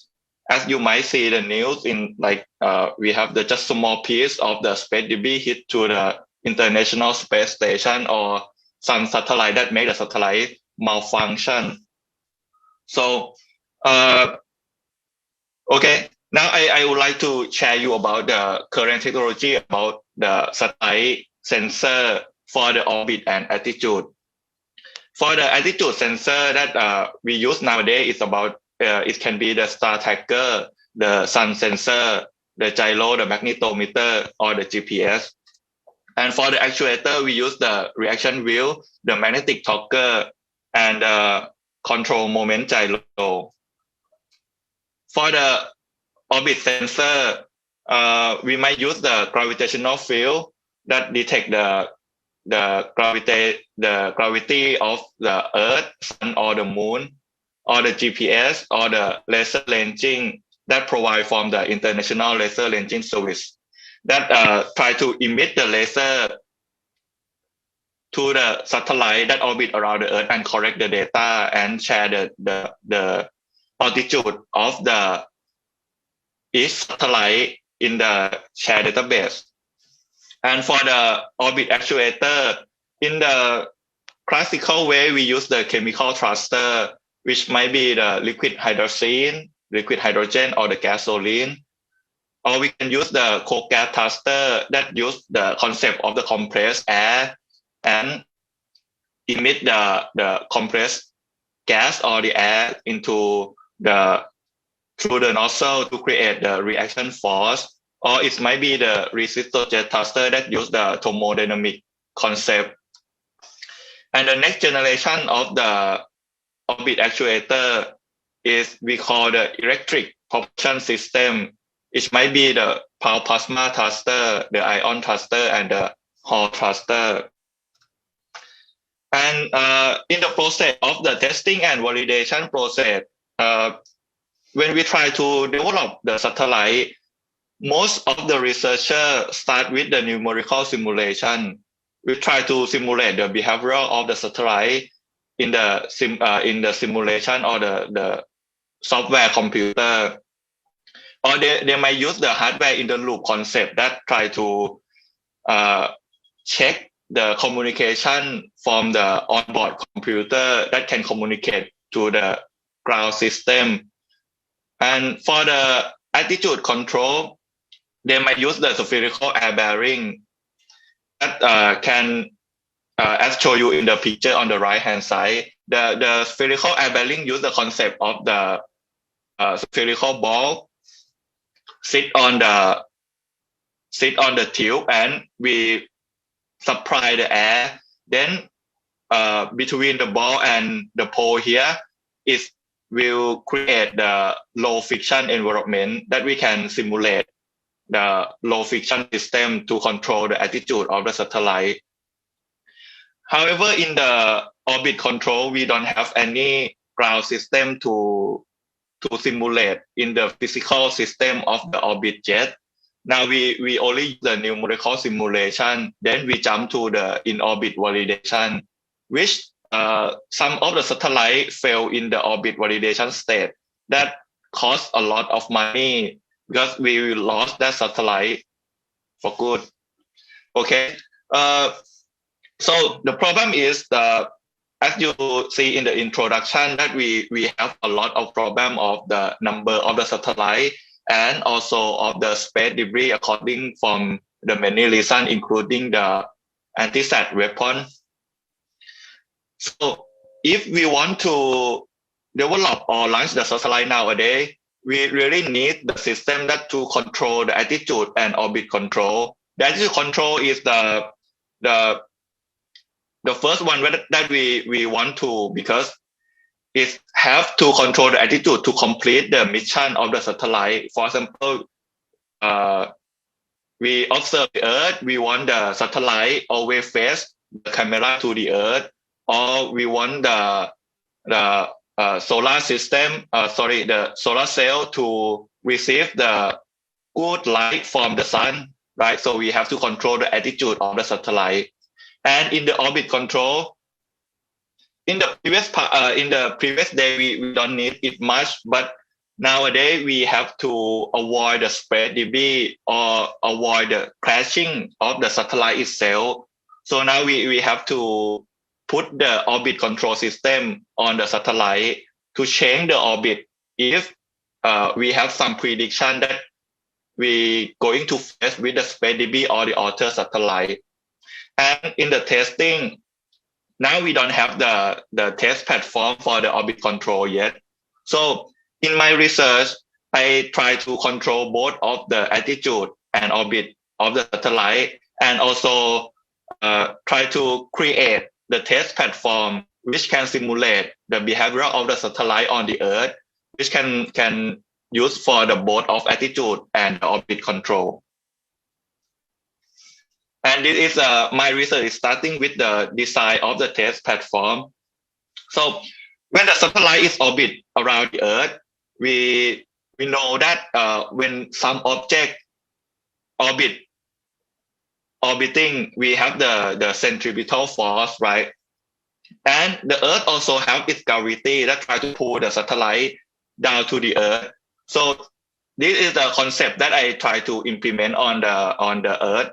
Is we have the mock-up satellite that orbit on the table, and in the satellite is attached to the string and linked to the counterbalance weight that try to create or the simulate the gravity of the Earth that try to pull the satellite onto the center of the table.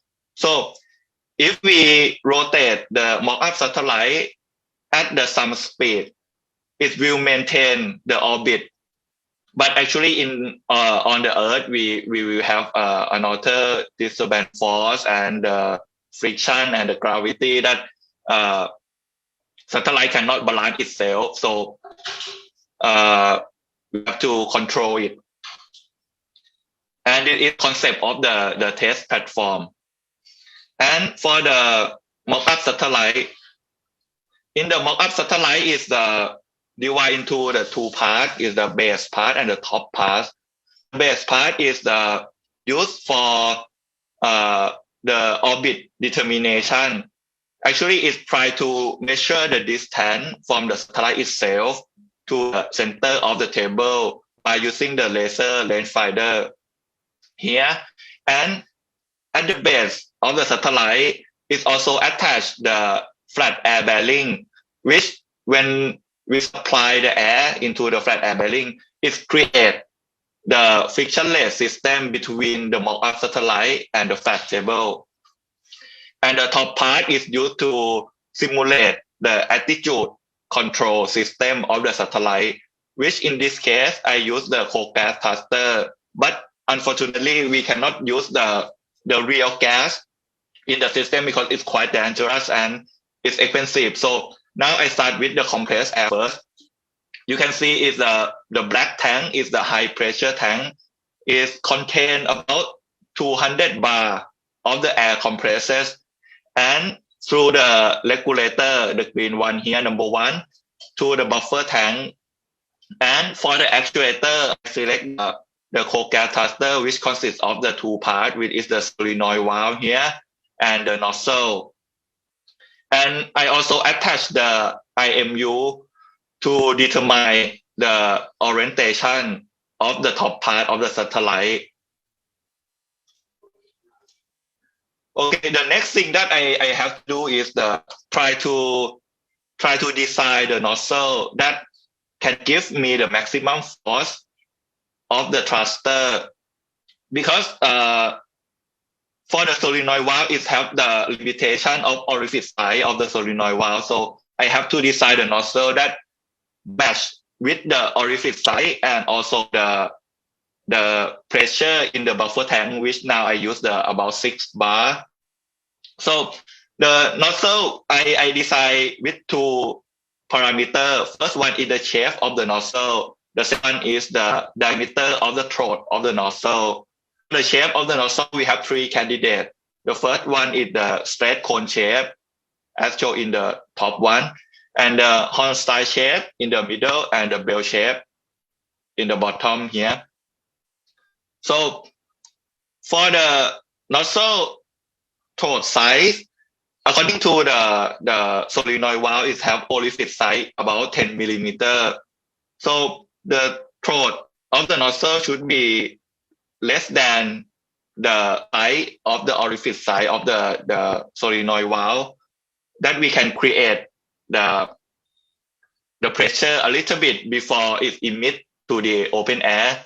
So in this case, I vary from 2 to 8 millimeter of the throat nozzle.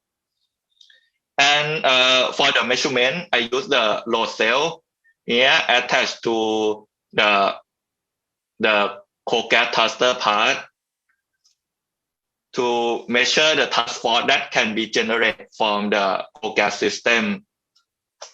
Now is the table that shows the result of the thrust force. The maximum thrust force that we can get is about 2.9 Newton. That from the hostile shape with the 4 millimeter of the throat size. Yeah. And okay, after I finished to design the test platform, the mock-up satellite, the actuator system, and also I attached the sensor to determine both of the orbit and attitude of the satellite. I designed a control algorithm. The first step, I try to control the attitude first with the attitude dynamic as shown in the equation 1. And for the control algorithm, I starting with the sliding mode control, which show in the equation number 5. Sorry for the running number. And okay, for the sliding mode control algorithm theory, we have to design the sliding mode function that tell us how fast the system can go to the set point. But in order to do that, we have to consider about the power of our actuator. So the value of the C parameter in the theory, we have to make it greater than 0, but how big it is depends on how fast of the system that we want to go into the set point, and also how much powerful of our actuator. So I designed a tracking error sliding mode control, which can present the output. I calculate the input U that provide to the system as shown in the equation 10.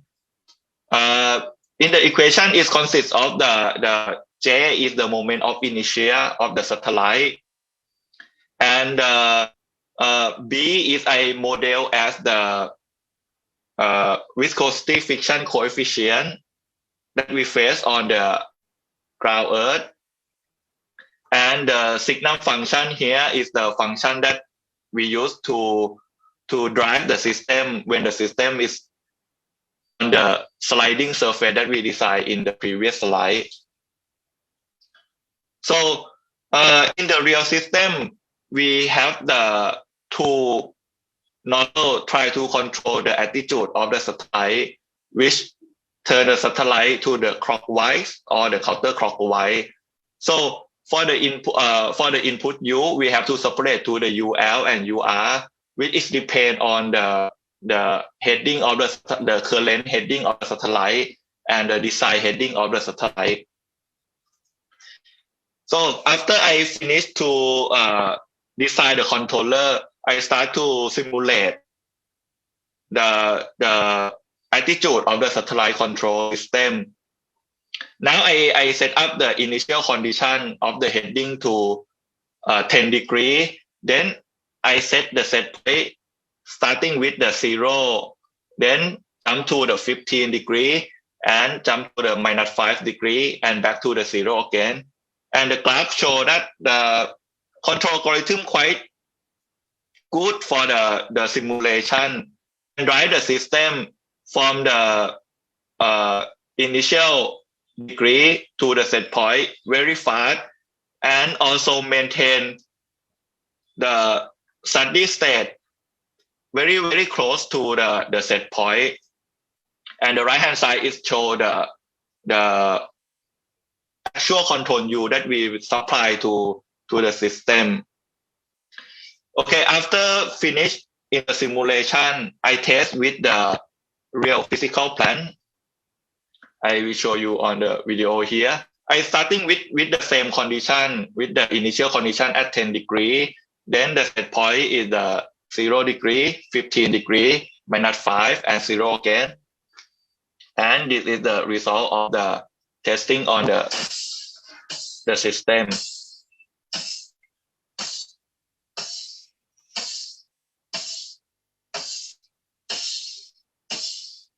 First of all, I test on the mock-up satellite that stands still because it's quite dangerous that test the first state when the satellite orbiting on the table.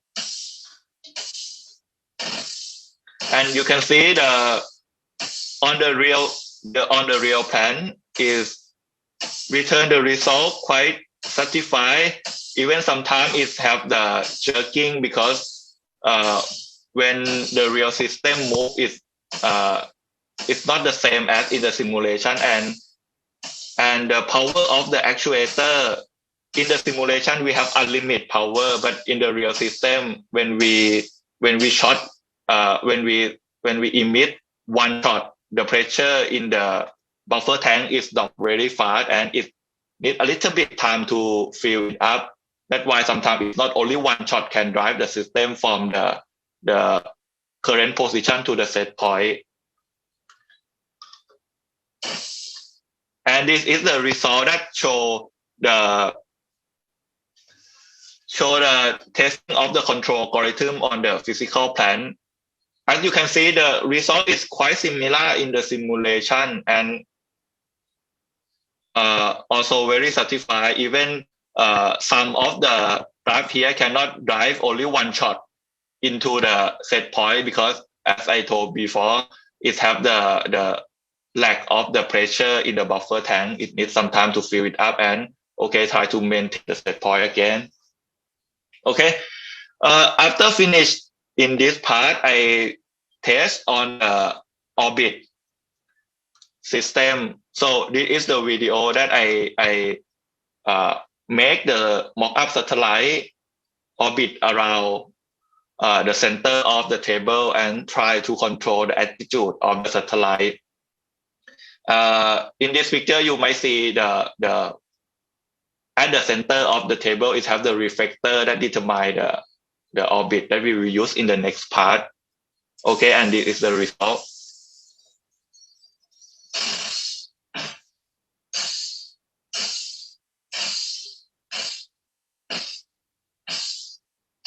Actually, the weight of the satellite is about 7 kilogram, but it can rotate very smoothly because we supply the air to the air bearing that make the mock-up satellite and table in the very low friction environment.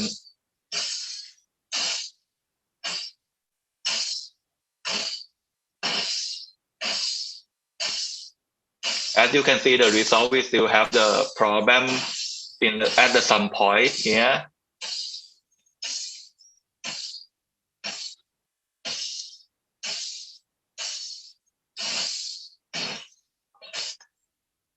Okay, and this is the result from the testing the attitude control during the orbit. And it's not similar to testing when the satellite is standstill, because when the satellite orbit on the table, it have the external force that make the satellite try to turn in the different angle. It might be the Coriolis force, and also the centripetal force itself. It make the satellite cannot stay in the set point that we set. And okay, after I testing with the attitude control, so I have to improve a lot, if you can see the graph. And to prove that my system can work for both of the attitude and orbit control, I like to show you that if we plot the R and the theta of the satellite, and you will see that when we supply or we use the forecast cluster to create the reaction force, it can drive the satellite in the bigger orbit.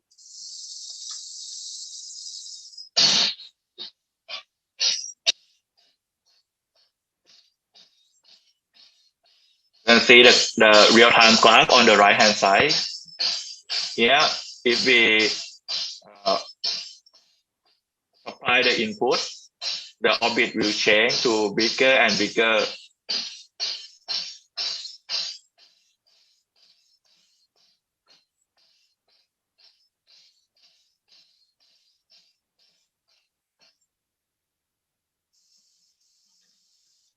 Okay, this is the unfinished work yet. So in the next step, I have to improve a lot in terms of the control algorithm that I want to control the attitude of the satellite during the orbit.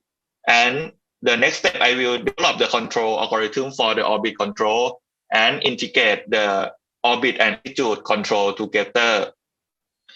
But in alternative way, when I try to control the attitude of the satellite during the orbit, I observe that when I supply the control input U to the system, both of attitude and orbit change at the same time. So I might consider to model the dynamic of the state from separately between the attitude and orbit control and integrate together at the end to remodel the attitude and orbit in the same equation and try to control both of it at the same time. Okay, thank you for your attention. Thank you, Mr. Prasitichai. There's a message in the chat. How can you validate your test rig? In what ways is it different from real-world applications? Sorry. How can you validate your test rig? In what ways is it different from real-world applications? For the real-world application, we don't have much disturbance, right? But actually, my test system and the real system is not perfect equivalent, but it can simulate the behavioral of the satellite during the orbit, but only on the XY plane. In the real system, we have 3 degrees of freedom, right? The satellite can orbit around the Earth in the X, Y, and Z axis, right? But in my platform, it's limit because we have the gravity on Earth. Yeah, that's why if we calculate the counterbalance weight and the weight of the satellite, it can proportion to the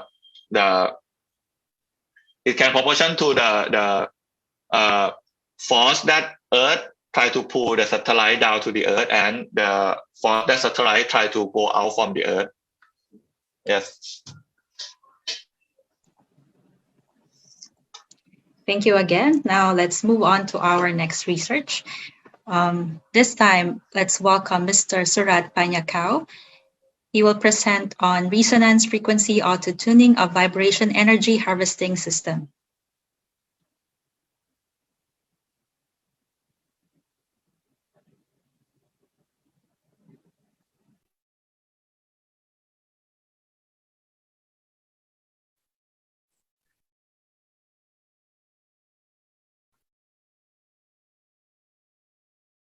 Oh, I cannot share the screen.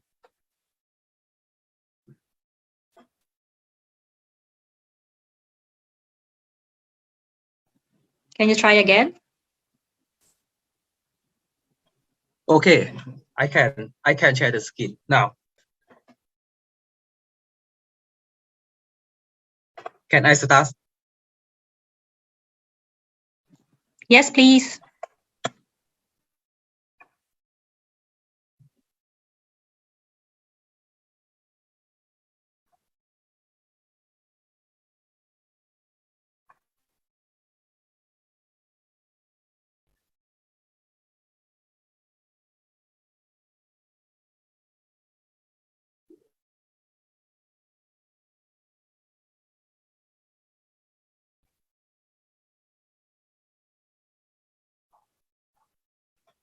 Okay.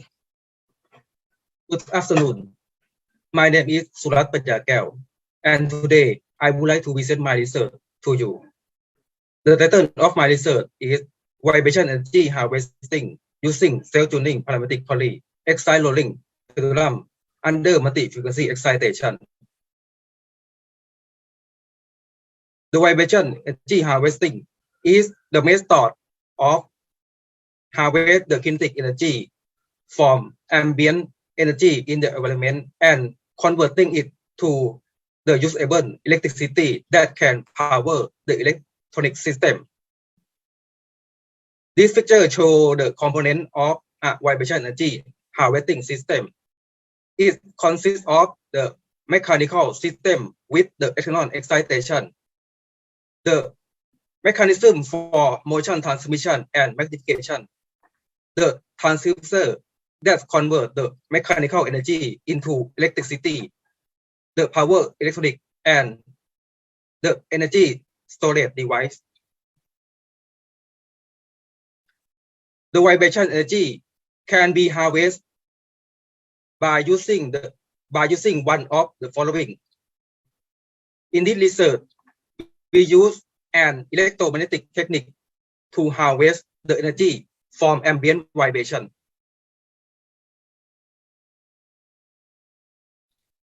The objective of this research is to develop an electromagnetic parametric rolling pendulum energy harvester with auto-tuning mechanism under multi-frequency excitation. The model of parametric pendulum can be shown in figure 2. It is seen that the pendulum is subject to the vertical harmonic excitation. The resonance frequency of pendulum can be expressed as equation 1. When the frequency of the external excitation is equal to twice the resonance frequency of pendulum, the parametric resonance occurs, which makes the swing angle of pendulum go to the infinity. Therefore, the maximum power output is achieved when the resonance frequency matches 1/2 of the frequency of the external excitation. However, when the frequency of the external excitation varies, the resonance frequency does not match the excitation frequency, and the output power decrease significantly. Therefore, to maintain the maximum level of output or power output, and auto tuning of resonance frequency of the energy harvester is necessary. In this research, we use the cam to produce the multi-frequency excitation. The cam equation is governed by Fourier series, which can be expressed as equation 2. It is noted that the multi-frequency excitation occurs when n greater than 1. In this research, the external excitation contains 2 components. This picture shows the structure of the proposed vibration energy harvester. Because it is designed to harvest the energy from 2 component excitation. Therefore, 2 rolling pendulum are mounted on the supporting structure. Each rolling pendulum consists of the pendulum arm, which attached to the shaft of pinion, and a sliding box. The center of mass of each rolling pendulum can be changed by adjusting the position of sliding box. So therefore, the resonance frequency of each rolling pendulum can be changed by adjusting the position of slider to assess the parametric resonance.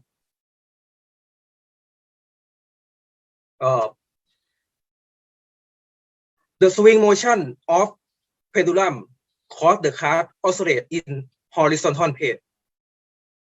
The motion of the card will be transferred to the DC generator by using leg and pinion mechanism.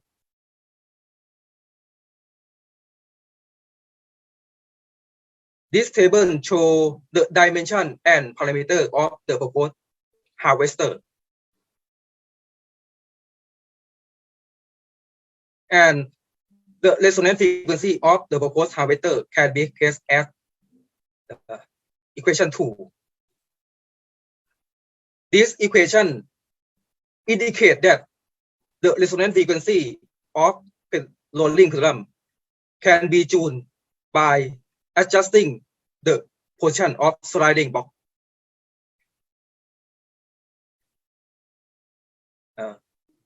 This picture shows the diagram of auto tuning resonator. This is the closed loop position control system.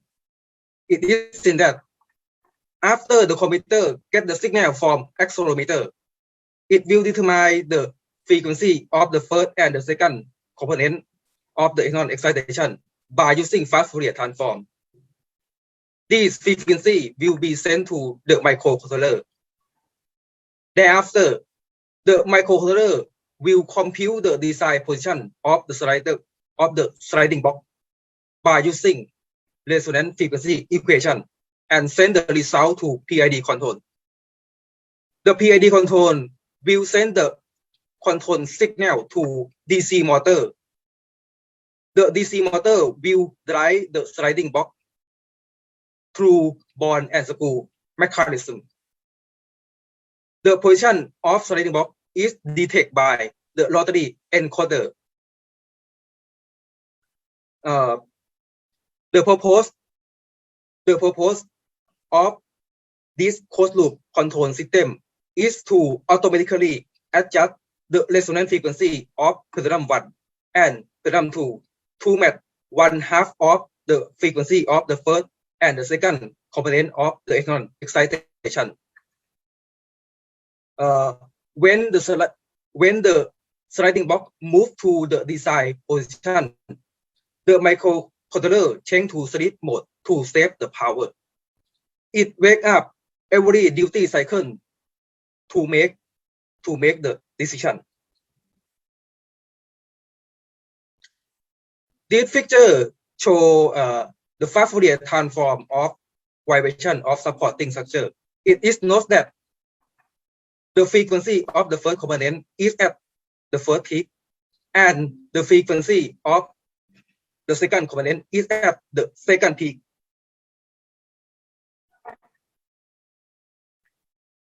to verify the accuracy of the model.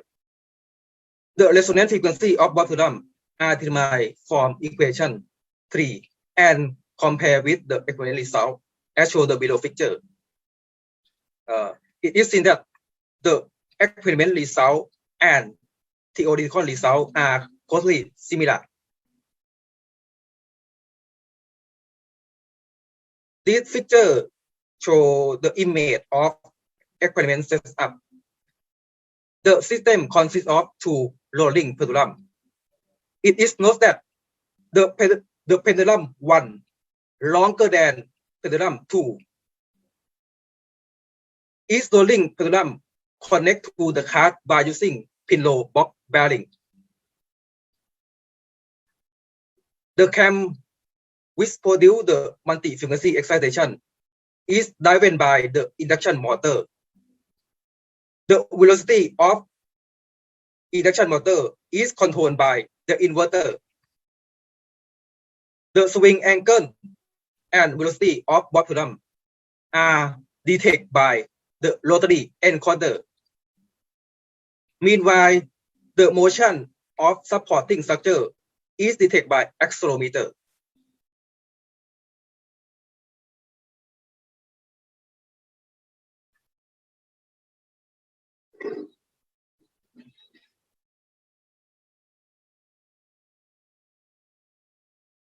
This video shows the resonance control.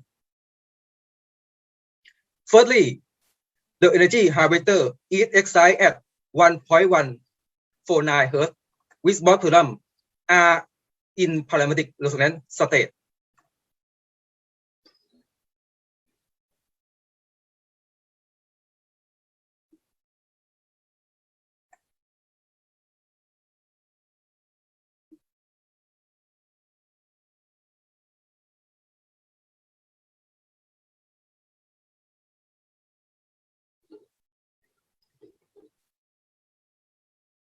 It is noted that the amplitude of pendulum grows with time, and the pendulum 2 swing faster than pendulum 1.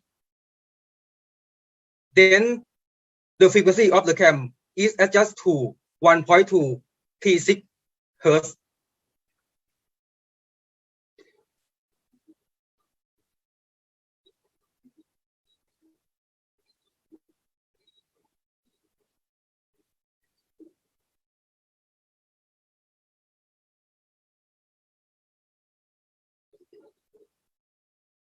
It is seen that after the speed of camshaft is changed, the drop in swing angle occurs because of mistuning.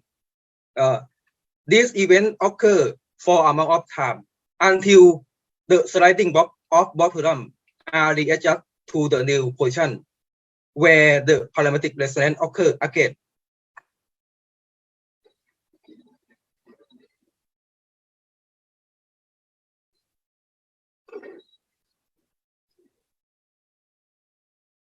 After retune, the amplitude of bottom go with time again. This picture shows the resonance control of pendulum 1. And this picture shows the resonance control of pendulum 2. This research presents the vibration energy harvesting based on oscillating parametric rolling pendulum under multi-frequency excitation.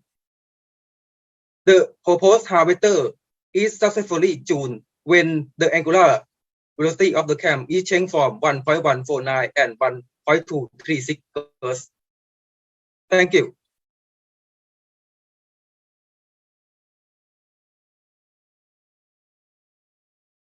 Thank you. Thank you so much, Mr. Surat. Do we have a question?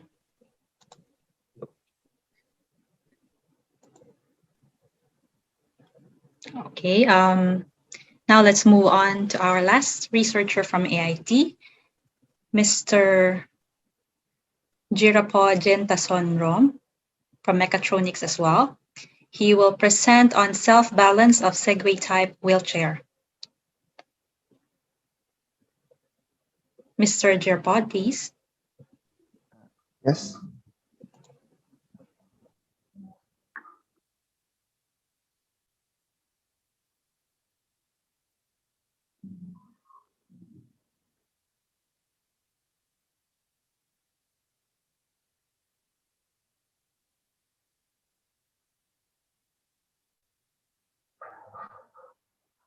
Okay, good afternoon, everyone. Today, I want to share my knowledge of the thesis topic on development of a Segway type turnable seat wheelchair. The topic of this presentation consists of background, objective, methodology, simulation, and conclusion. So Thailand is now one of the countries with a high percentage of aging population, and population age above 60 is accounting for more than 10% of the total population and will keep rising. Due to this problem, the wheelchair demand has greatly increased because it is the most general equipment for elderly. So to improve the quality of life, one way we can do is to improve the qualities of wheelchair. And generally, wheelchair can be categorized by power wheelchair and manual wheelchair. And manual wheelchair is the most simple one. It can move by force from the user to rotate the wheel. And for the power wheelchair, it uses electrical energy for moving. And the innovation of power wheelchair gives researchers more alternative choice for designing the wheelchair. For example, we have a standing wheelchair. It is allowed user to stay on the standing posture so they can meet eye level with water. We have off-road wheelchair specifically built for those who live in the rough surface, and stair climbing wheelchair that mechanically designed for climbing the stair. The goal of my research is to develop a new type of power wheelchair, which called Segway type two-wheel turnable seat wheelchair. And this wheelchair have a self-balancing system that allow them to move around with just two wheels. And this concept can help a lot of things, like can reduce the size, because in the regular wheelchair it needs four wheels, but this time we just need two wheels, and it can rotate without using any extra space due to it can rotate with its own axis. And this wheelchair also have advantages on slope area because with the self-balancing system, the user will also stay in the upright position all the time. And with turnable seat, it gives the user the ability to move sideways or change the heading without moving the wheel. The objective of my research is to design and construct the two-wheel turnable seat wheelchair. The design control algorithm must have the abilities to balance and on both translation motion and rotational motion. The design controller also have to handle all the disturbances from change of the center of gravities. The Segway type turnable seat wheelchair is a high-order dynamic model with really highly unstable system because of its size and really high mass. Unlike most of balancing vehicle, the balancing control and position control need to be done without any help from the user. And with the turnable seat, it have to overcome the change on the center of mass when the seats are rotated. In the methodology part, it will consist of mechanical design, system design, dynamic model, and controller design. For mechanical design, the wheelchair has a width of 1 meter and a height of 0.9 meter. The chair has a mass of 16 kg, while the lower part or chassis have a mass of 40 kg. And the system has a total of 3 DC motor. 2 500 watt DC motor will be intact on the left and right wheel, and 1 350 watt motor is for the chair. For the power transmission, motor for the wheel will have a gear head of 1/7 and 1/8 for the chair because we want a high torque to balance the system. And the motor will connect with the wheel using sprocket and chain. with a ratio of 1/2 and 1/4 for the share. The system also comes with the full safety wheel. 2 wheels are located at the front and another 2 is located at the back. This will have the diameter of 2.5 inch. The only purpose of this safety wheel is in order to limit the leaning angle if in case of the system failure. For the system design, the Arduino Duo is used as the main controller, and each DC motor will be driven by individual motor driver.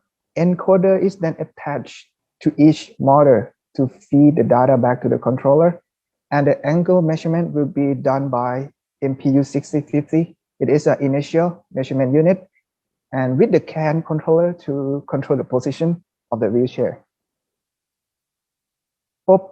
For power supply, I use the 5-volt battery for microcontroller and sensor, and 24-volt lithium-ion battery for the motor. The dynamic model have total of 4 parts, which are wheel dynamic model, chassis, turning, and DC motor. For the dynamic model of the wheel, it can be found using Newton's second law of motion. After solving it, we will get the equation in terms of force in the left wheel and the right wheel described by the function of angular velocity. For chassis, by applying the same Newton's second law of motion in the different axes on the horizontal axis, body axis, and angular acceleration on the center of mass of the system, we will get the equation in terms of force with the linear acceleration and angular acceleration. Now is the dynamic model for turning, and the same Newton's second law has been used, and we will end up with the beta double dot. This beta is according to the turning angle for the heading of the wheelchair. The last dynamic model is DC motor, which can be found using Kirchhoff voltage law, and we will finally get the torque in terms of voltage input on the left wheel and voltage input on the right wheel. The last step is to combine and rearrange all the equations.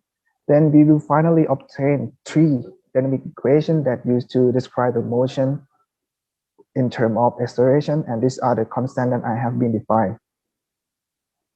The controller is designed based on the LQR method. I choose to use the method because it has the option to set the priority on each variable and also to adjust the control signal that will match with our system. But in order to design the controller, we must first represent it in the dynamic model in state space form. And as you can see, this system has 6 order state space model with 2 input, which are voltage on the left motor and voltage on the right motor. And all variable can be measured by sensor. This is the table for the constant parameter of the system. After I substitute all the parameter into the equation, then we will end up with the numerical value of our state space representation. So first of all, we must first find its stability, and we can find it by finding its pole location of the state metric. And as you can see here, one of the poles are now on the right half plane. So we can conclude that this system is unstable. And in order to stabilize the system, a controller is needed. And from what I have mentioned previously, the LQR method is used to decide the controller for the system. And to do that, we have to select two parameter metric, which are state weighting metric Q and control weighting metric R. And the most important one is Q metric. This one will give the priority to each variable for the system. And as you can see, I give the highest priority on angle theta. This is the leaning angle because the system has to always stay on the upright position. So with our new controller, I find the gain for the left voltage input and for the right voltage input. Then now I found the new pole location after I put in the controller. And you can see that the system is now, or the pole is now on the right half plane, which means the system is stable. So the next step here is to simulate our controller. Will be done by Simulink, and the simulation will start at a leaning angle of -3 degrees. All the measurement for the rise time is 10 to 90%, and settling time is 2%. The first simulation is on displacement, and from the result, the wheel shall move back.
Sorry, the internet is gone out.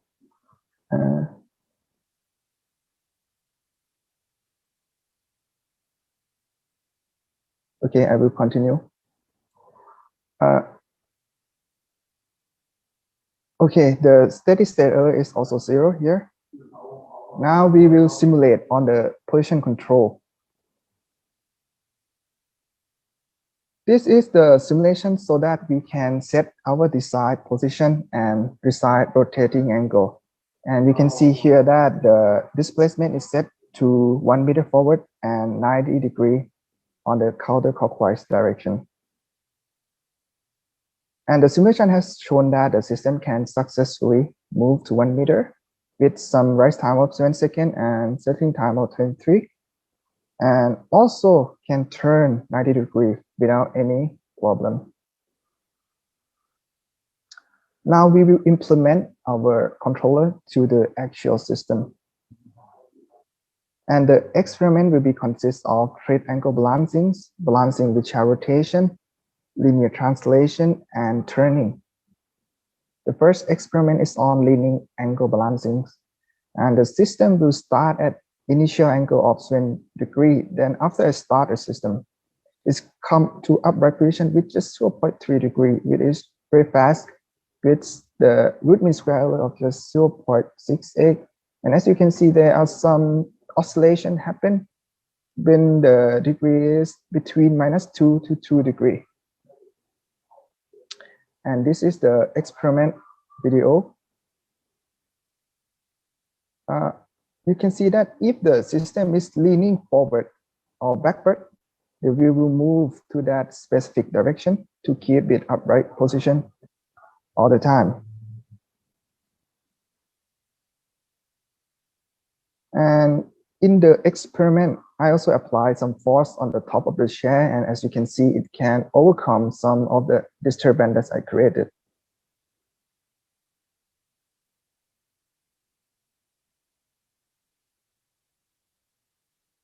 Now the second experiment is straight angle, but right now the chair will rotate.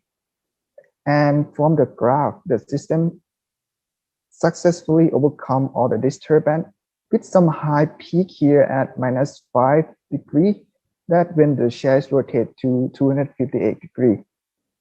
This is happened due to the change on center of mass of the chair when it rotates, and it create a pretty large disturbances. And here is the video on the experiment. First, the system will start and the chair will slowly rotate to clockwise direction. And this creates pretty high disturbance here. And as you can see, its system is shaking a bit, but the controller can handle the upright position just fine.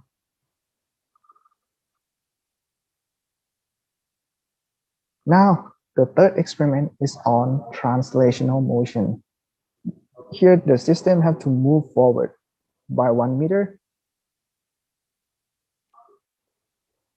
And you can see that the result here, it moved very fast from the start. However, once it reached 0.4 meter, it stopped moving forward. This happened because the control signal is too low when the error is low.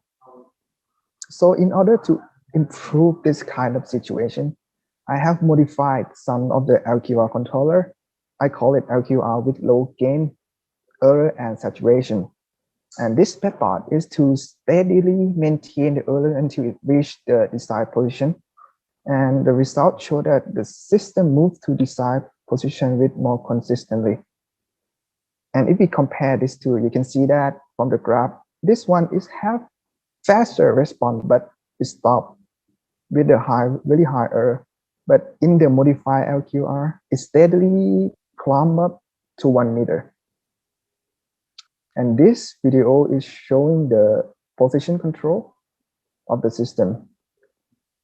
You can see that the space between the last slide is 1 meter. So the system slowly moves to the desired position.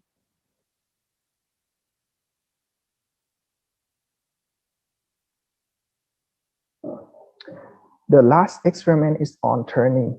Here we set the desired angle to 90 degrees counterclockwise.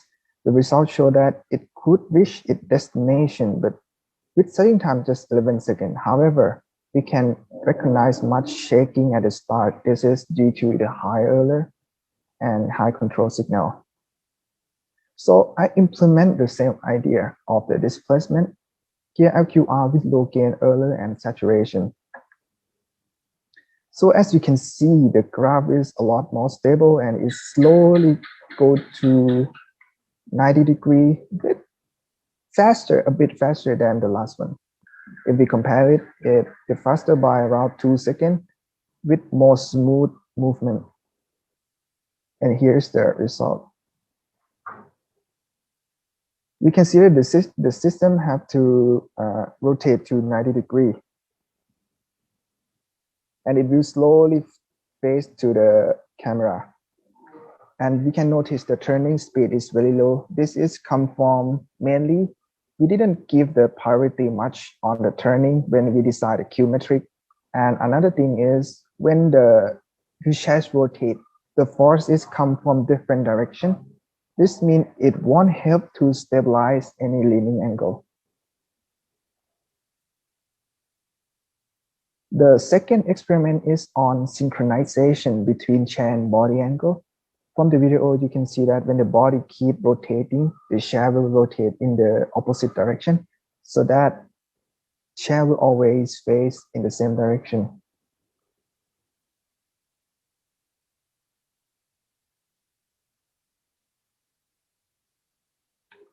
In conclusion, the wheelchair have been successfully developed and tested, and the 6 order dynamic model have calculated to achieve all the requirement.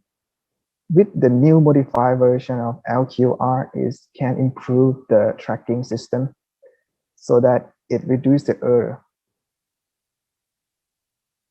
And for the future work, the system can be improved by implementing new motor driver.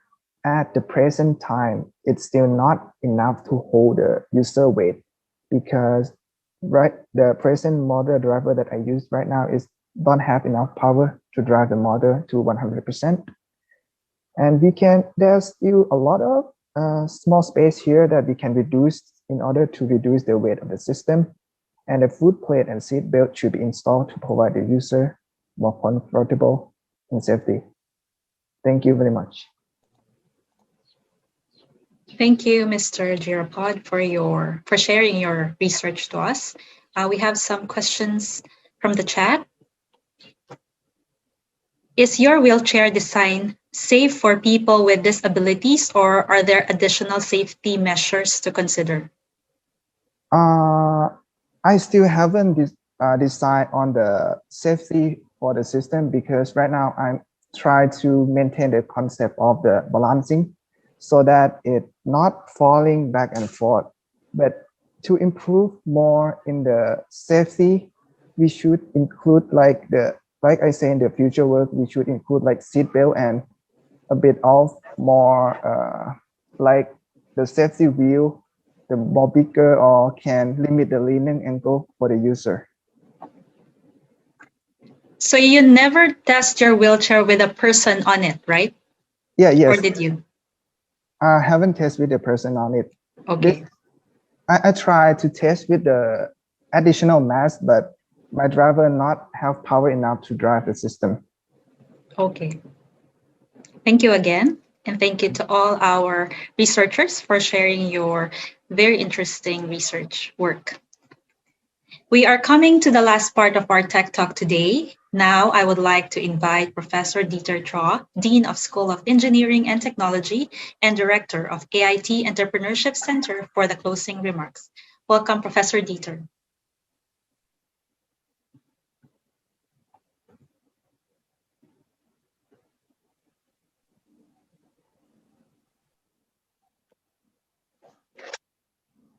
Yes, hello. Hi, sir.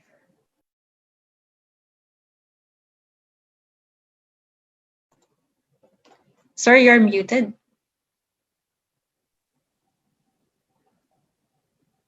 Okay. Yeah, hello. Yeah, hello, everybody.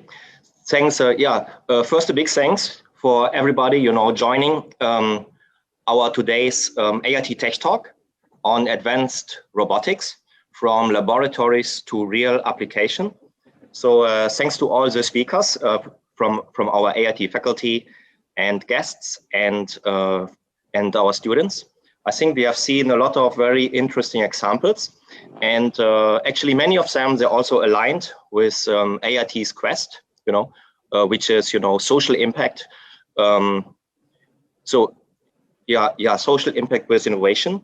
And with this, I want to also thank our team, for the organization, and AEA, which gives a platform today, for this presentation. And so, if you're interested in working with us with the Entrepreneurship Center, let me post our website link quickly in the chat.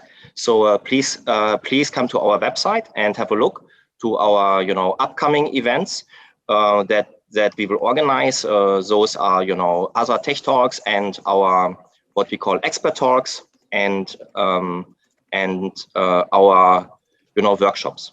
So with this, thanks everybody, and then we are closing this event. Thank you.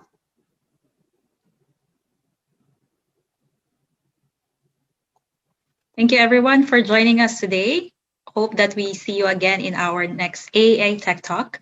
We will send the announcement by email and through our social media. So thank you again so much for everyone, for all our experts, researchers, and to all who attended this event. Stay safe.